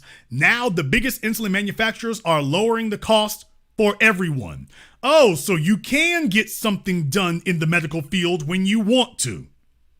Oh, you can. Because black folk have been talking about subpar medical care for decades. Oh, you can get something done if you want to. Oh, you can lower the prices of things if you want to. While gas prices are out of control, housing prices are out of control. Housing prices are out of control everywhere, but you just bragged that, by the way, we can bring the cost of things down if we want to. Oh, okay. I'm glad you confirmed that what we've been saying the whole time is true. You could bring the cost of all these other things down if you actually wanted to. And by the way, it wouldn't take you no damn 5 decades either. You could get that done in one session of Congress. Glad you confirmed that. Now we ain't never got to take our boots off your neck. Never. We passed the Inflation Reduction Act, which is bringing down costs for working people and is the largest investment to combat climate change in U.S. history, because I believe building a clean energy future starts in America. Folks, if you take a look at the price of housing, the price of cars, the price of eggs, the price of schools, you tell me if inflation has reduced.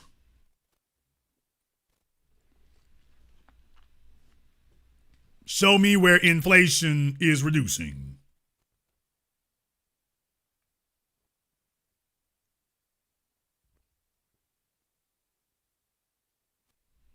I'll wait. Yeah, no study required. Got straight to work on that. No study required. When I look back at all the things we've accomplished together, I feel proud. And I'm reminded that there's so much more work for us to get done. I know I don't need to remind you what's at stake in this election.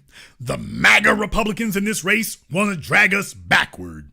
When they look at America, all they see is carnage, darkness, and despair. They spread fear and lies for profit and power. And you don't? And you don't? Your political career was based. You don't spread carnage, darkness, and just you don't spread fear and lies for profit and power. Here, take this vaccine shot. Ain't gonna hurt you. You'll be fine. You'll be just fine. They spread fear and lies for profit and power. When Kamala and I look at America, we see possibility. Yeah, the possibility of locking up more niggas. If you're with Kamala and me in this fight, think again.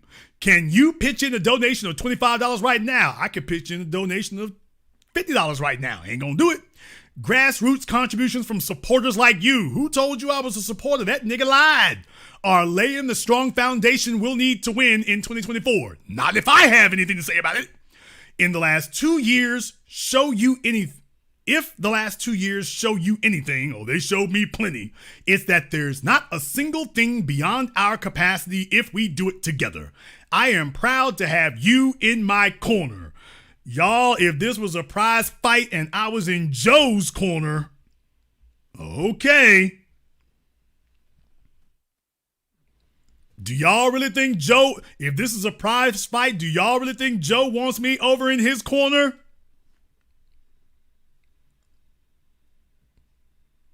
I don't know about that one, Joe. If this is a prize fight, I don't really think you want me over there in your corner, dude. It might seem like a good idea. Hey, Jason, get over here in this corner with me. Okay. Let me tell you which way this fight going. Let me show you which way this fight going. Oh, trust me, you got the right one in your corner today.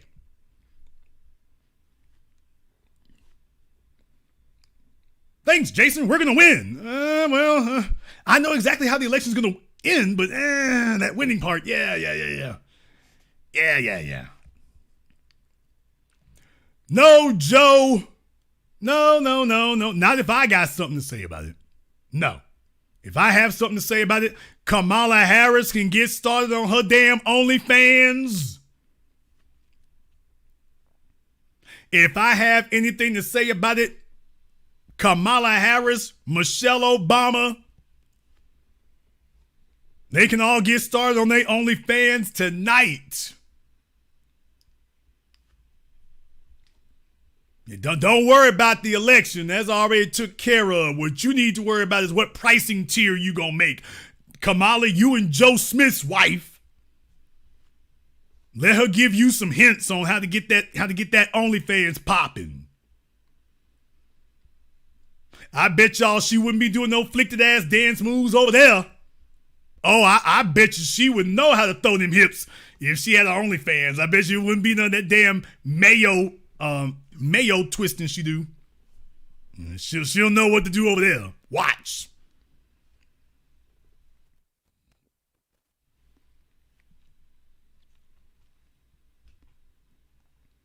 Yeah, I don't know who slipped in my email address, but I'm like, the joke's on you, Jack. The joke's on you. Oh, with Keisha Bottom B? Hey, that would be a kind of lit OnlyFans, though, wouldn't it? Michelle, Kamala, and Keisha?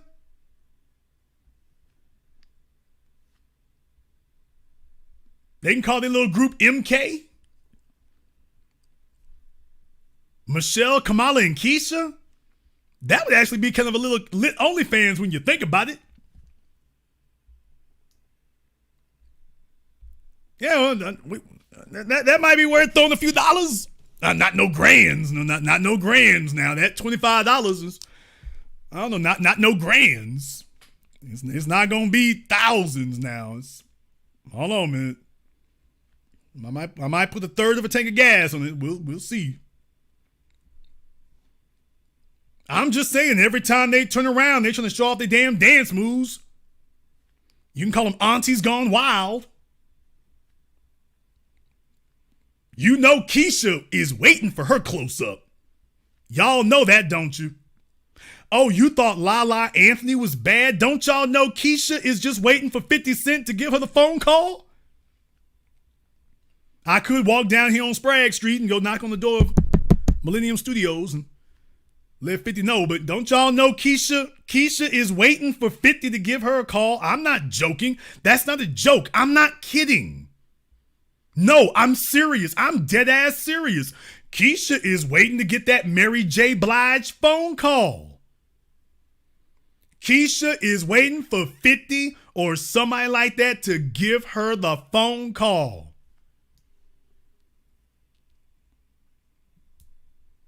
She will be the first topless politician on celluloid. I'm not kidding. I'm not joking. The only reason she ain't did it is because you ain't said the number big enough. That's the only reason she hasn't done it, is because you ain't said a number big enough.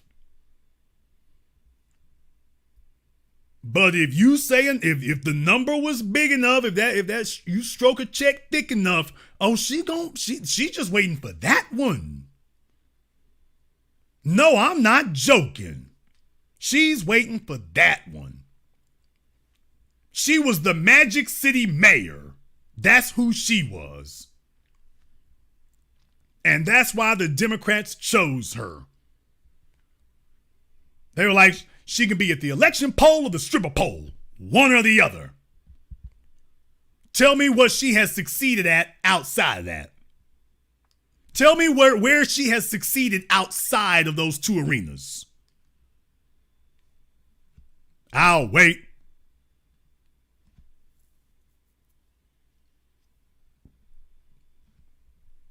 So yeah, I'm just telling y'all right now, look here. Oh, if you don't think it can happen, you ain't paying attention.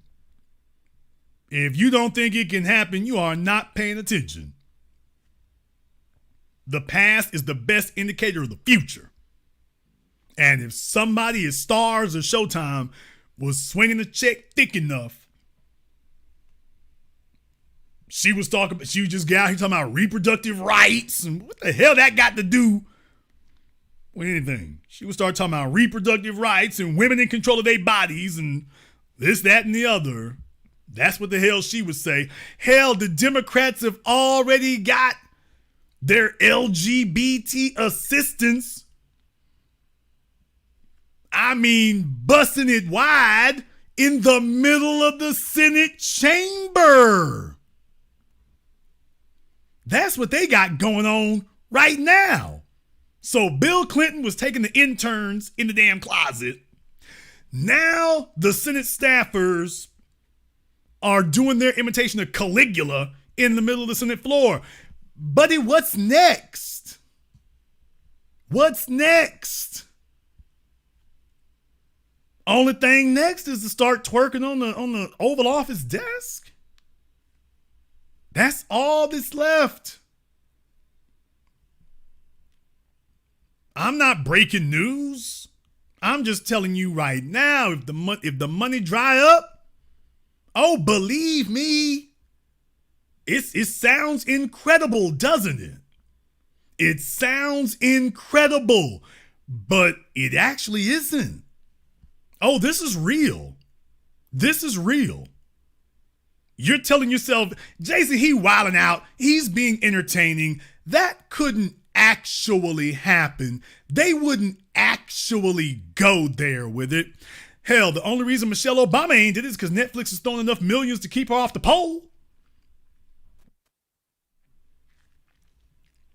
Netflix is throwing enough millions to keep her off the pole. And as long as Barack and Michelle don't squander it, they gonna put together a trust so they can keep their daughters from doing it. So, Michelle, we can keep her off the pole. If you can keep Sasha and Malaya off the pole, okay. The grandkids, forget about it. They done. Coming to a Pornhub video near you.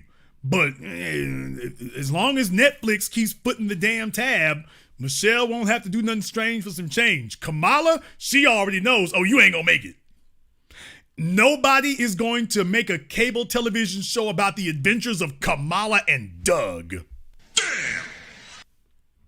Don't nobody want to see nothing about Kamala and Doug. She already knows they ain't gonna work. There's not a Netflix series or a candy bar coming for you. Forget about it. Not happening. She already knows. Like, at least Michelle could come and she'll find a sorority somewhere, Oprah somewhere, whatever. Kamala's like, nah. Nah, the high yellow chicks went out in the late 90s. We ain't really trying to do all this. Plus, you ain't got enough swag. You don't have it. You waited too damn long. You married Doug. You got purple suits. Like the damn Joker. Ain't gonna work. So that's what I'm saying. When she leave the White House, she gonna be sweating bullets. When she leaves the White House, she's going to be sweating bullets. She just wants 4 more years so she can sock away as much money as she can. When she leave the White House, she's sweating bullets.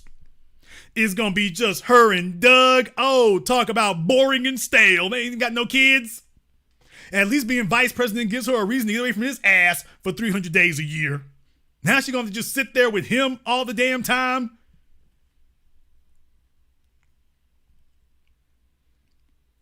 Sharing tofu and chipotle recipes.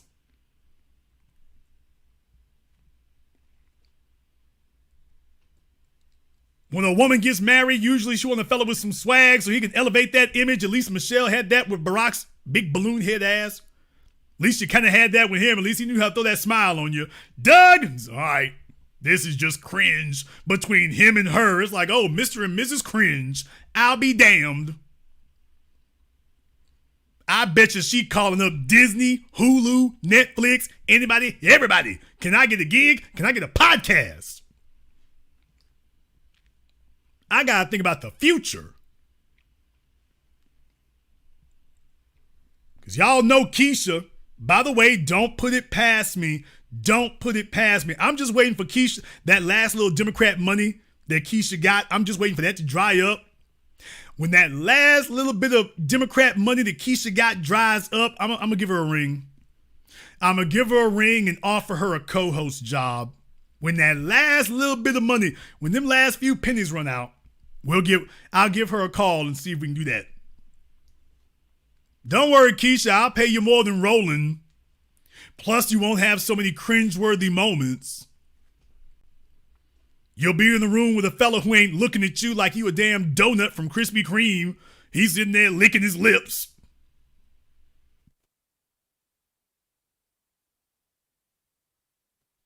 Staring at you like a meth addict.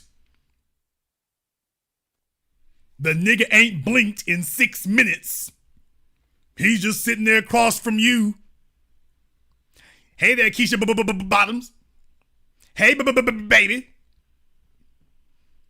Y'all know Roland, that nigga gonna go straight to workplace harassment. He's not even gonna stop. He's gonna go straight to workplace harassment. He gonna go right there. You put him in the room with Keisha. Where my hug? Can you imagine working with him every day as a female? I'll be damn, baby. You need the money that bad? You need the money that bad? Can you imagine working with him every day? Smelling like Oscar Mayer and Brute. Sitting up here glaring at you and leering at you and staring at you. You got to sit there for like 2 hours like that? Oh, man, you'd be better off getting you a job at Chick-fil-A.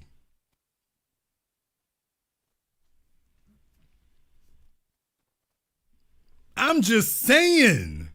So Keisha, hey baby, when I send you the message, I suggest you answer. I suggest you respond. Trust me, it's a whole lot worse going on out here. I can promise you. I don't have any illegal designs here. I might throw a few wisecracks here or there, but yeah, that you think of yourself, well, don't worry, rolling the ticket. Okay, but I don't know if you want to go through all this. I don't know if you want to go through all this.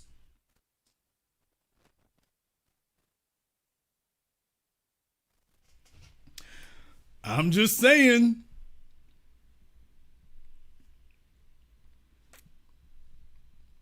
We've come a long way.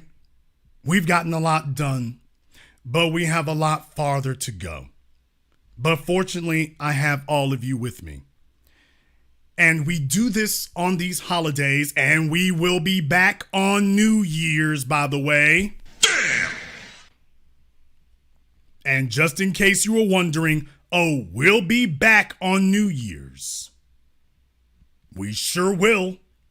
As we are on every one of these so-called holidays, we are here every time because this is our way of confirming our dedication to this.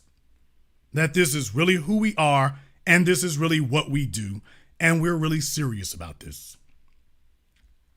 And that we could be anywhere in the world doing anything we choose, but we're right here because this is where we belong. So I would like to send a special thanks to all of you, because I could just be some madman howling in the wilderness. I could just be something, and there's plenty of them on the internet, by the way, make no mistake about it. There's plenty of cats out there that they got 28 followers and they get like 60 views 2 damn decades later and nobody's listening to them. And I could be that, but I'm not. I've got all of you. And you're the real thing that makes this happen. I'm just the messenger. I'm just the voice.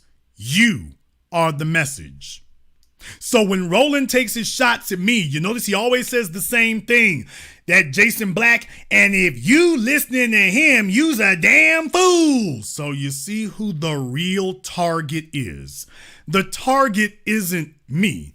The target is you.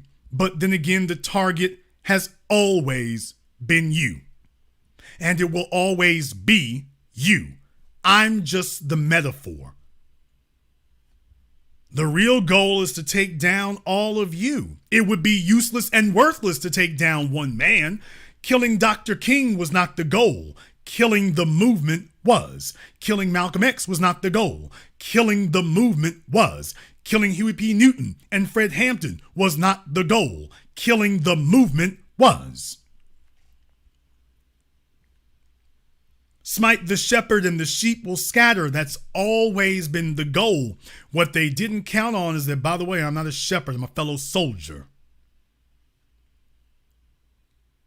All I do is turn on the microphone and start the stream. All I do is purchase the billboards. All I do is articulate your message. All of you, you are the message. I came to bring power, the message. But I'm just the messenger. You're the ones who gave me what to say. You're the ones who told me, Jason, speak it and be unapologetic and uncompromising. You're the ones who did that part. Because you see, if I wasn't delivering the message the way you all told me to do it, you would have abandoned this a long damn time ago. You wouldn't be here today. You certainly wouldn't be here on a holiday if I was not delivering your message the way in which you charged me and directed me to do it. If I was doing it wrong, you'd have been left. You'd have been bugged out. You'd have been found somewhere else to go. You got family, you got friends, you got coworkers, you got side chicks, side dudes. You got a whole bunch of other things you could be doing. Do you realize for me to be able to beat all that out, over 4,600 people in here live on Christmas Day, and I was able to beat out football, cable TV, video games, your coworkers, your kids, your families, your hobbies, I was able to beat all that out? Hell no, there's no way in the hell that I could beat that out. The only reason you're here is because there's something more important than all those things. And all you did was find someone who was not afraid to put everything on the line to deliver your message. But make no mistake about it, you're not here because of me. You are here because of the message. And you are the message I came to deliver. So therefore, I cannot compromise. And the only thing I'm going to do is work to refine the message and make it more pure and more impactful every day I get up. That's all. It wasn't supposed to go this way. We were not supposed to be this disciplined, this dedicated. It was supposed to go another way. And if this is what the first 15 years have delivered, can you imagine what the next 15 are going to look like? The dream for us, the nightmare for them. White supremacy doesn't take a holiday, and neither will we. So I want to thank all of you. I want to thank everyone here who's listened, everyone here who has been subscribed, everyone here a member of the audience, everyone here who could have done a bunch of other things and you've chosen to dedicate yourselves here. I want to thank all of you for tuning in. I want to thank everyone for contributing to tonight's program here. My man, Mr. Richburg, thank you very much for your support, brother, as always. Thank you very much. B1 Media is a lifesaver as well. My man, Tom Slick, Walter Wilburn, Lisa Jackson, Godson, everybody here in the super chat who's contributed to tonight's program. Thank you all for being the message. Thank you all for being what we do here. I have always said there is no Jason Black. You are Jason Black. You are the message. My job is simply to make sure that the message gets out. And now it is. And it has fundamentally changed everything.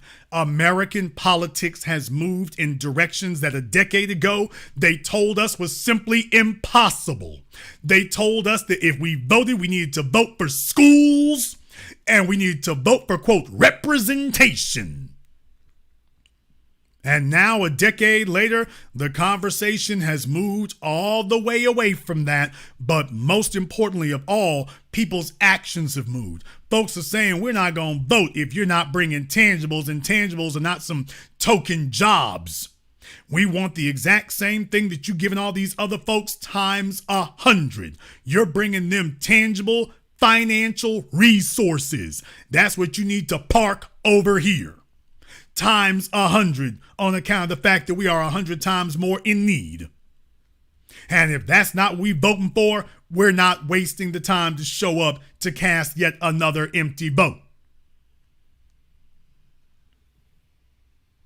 Well, Jason, we don't want to have to give you cash reparations. Well, then I see no reason to show up here. Can we find a token? Your token better look a lot like cash reparations. It better look like that. It better look like that. But we are not taking any more bait and switches. We're not taking no more con jobs. We are looking to see exactly what you're doing. And now we've seen what you've done since COVID. Oh, hell no. Cut the check.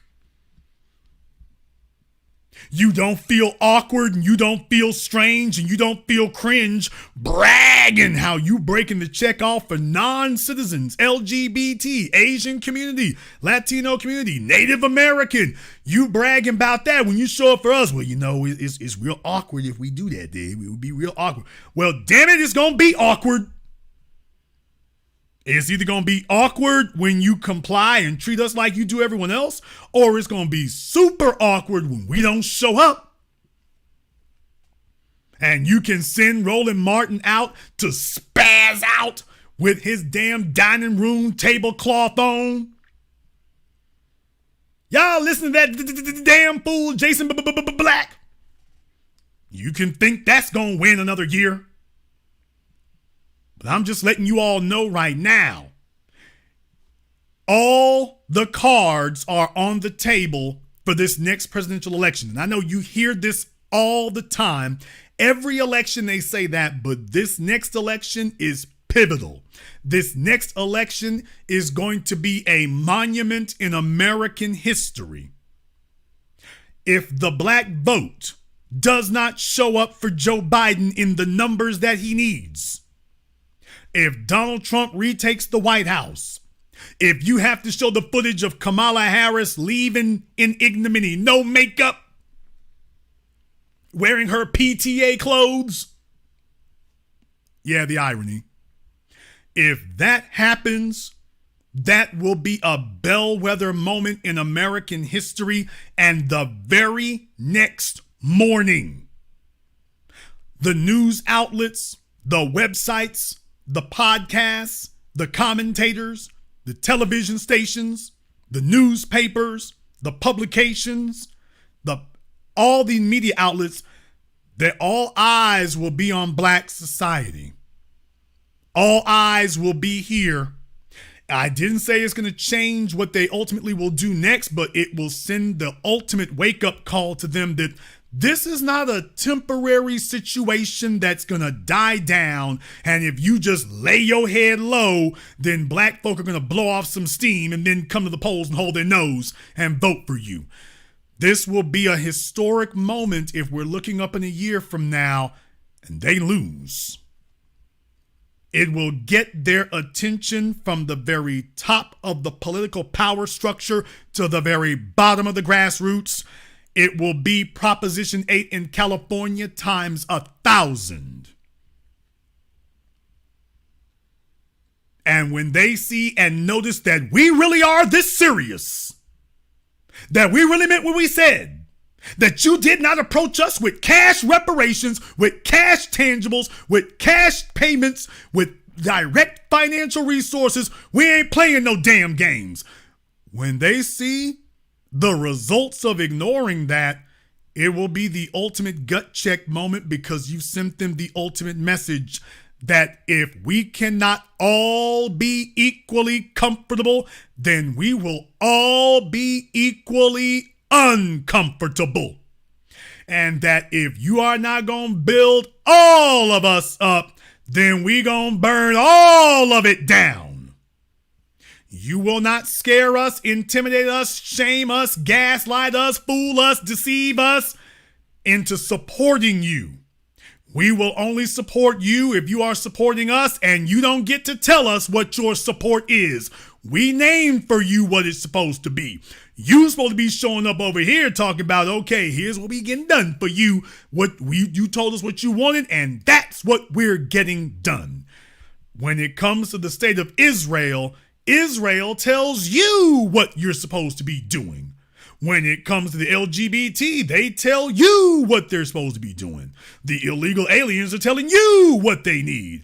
Well, I'll be damned if you're going to treat us any differently. And the civil rights generation taught you that you could abuse us, spit in our faces, ignore us, insult us, turn your lily white, crusty, pasty ass up at us, and we would still show up to vote for you. 2024 is a historic opportunity to show them it's a new day.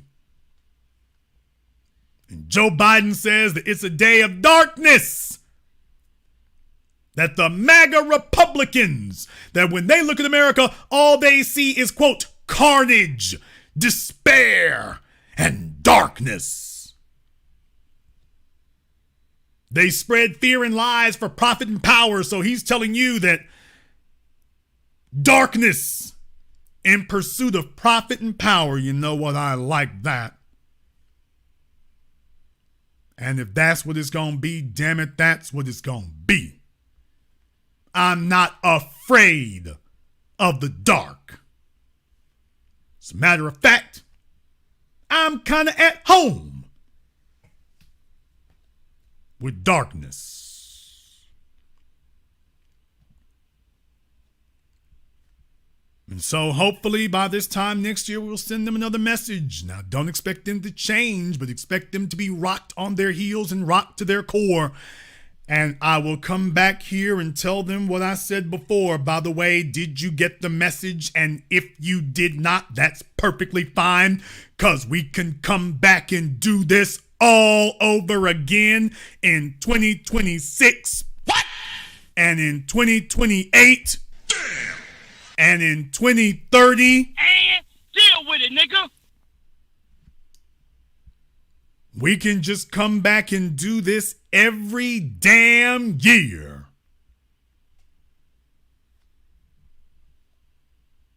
We'll be able to hold out. You won't, but we will. We'll still be standing. You won't, but we will.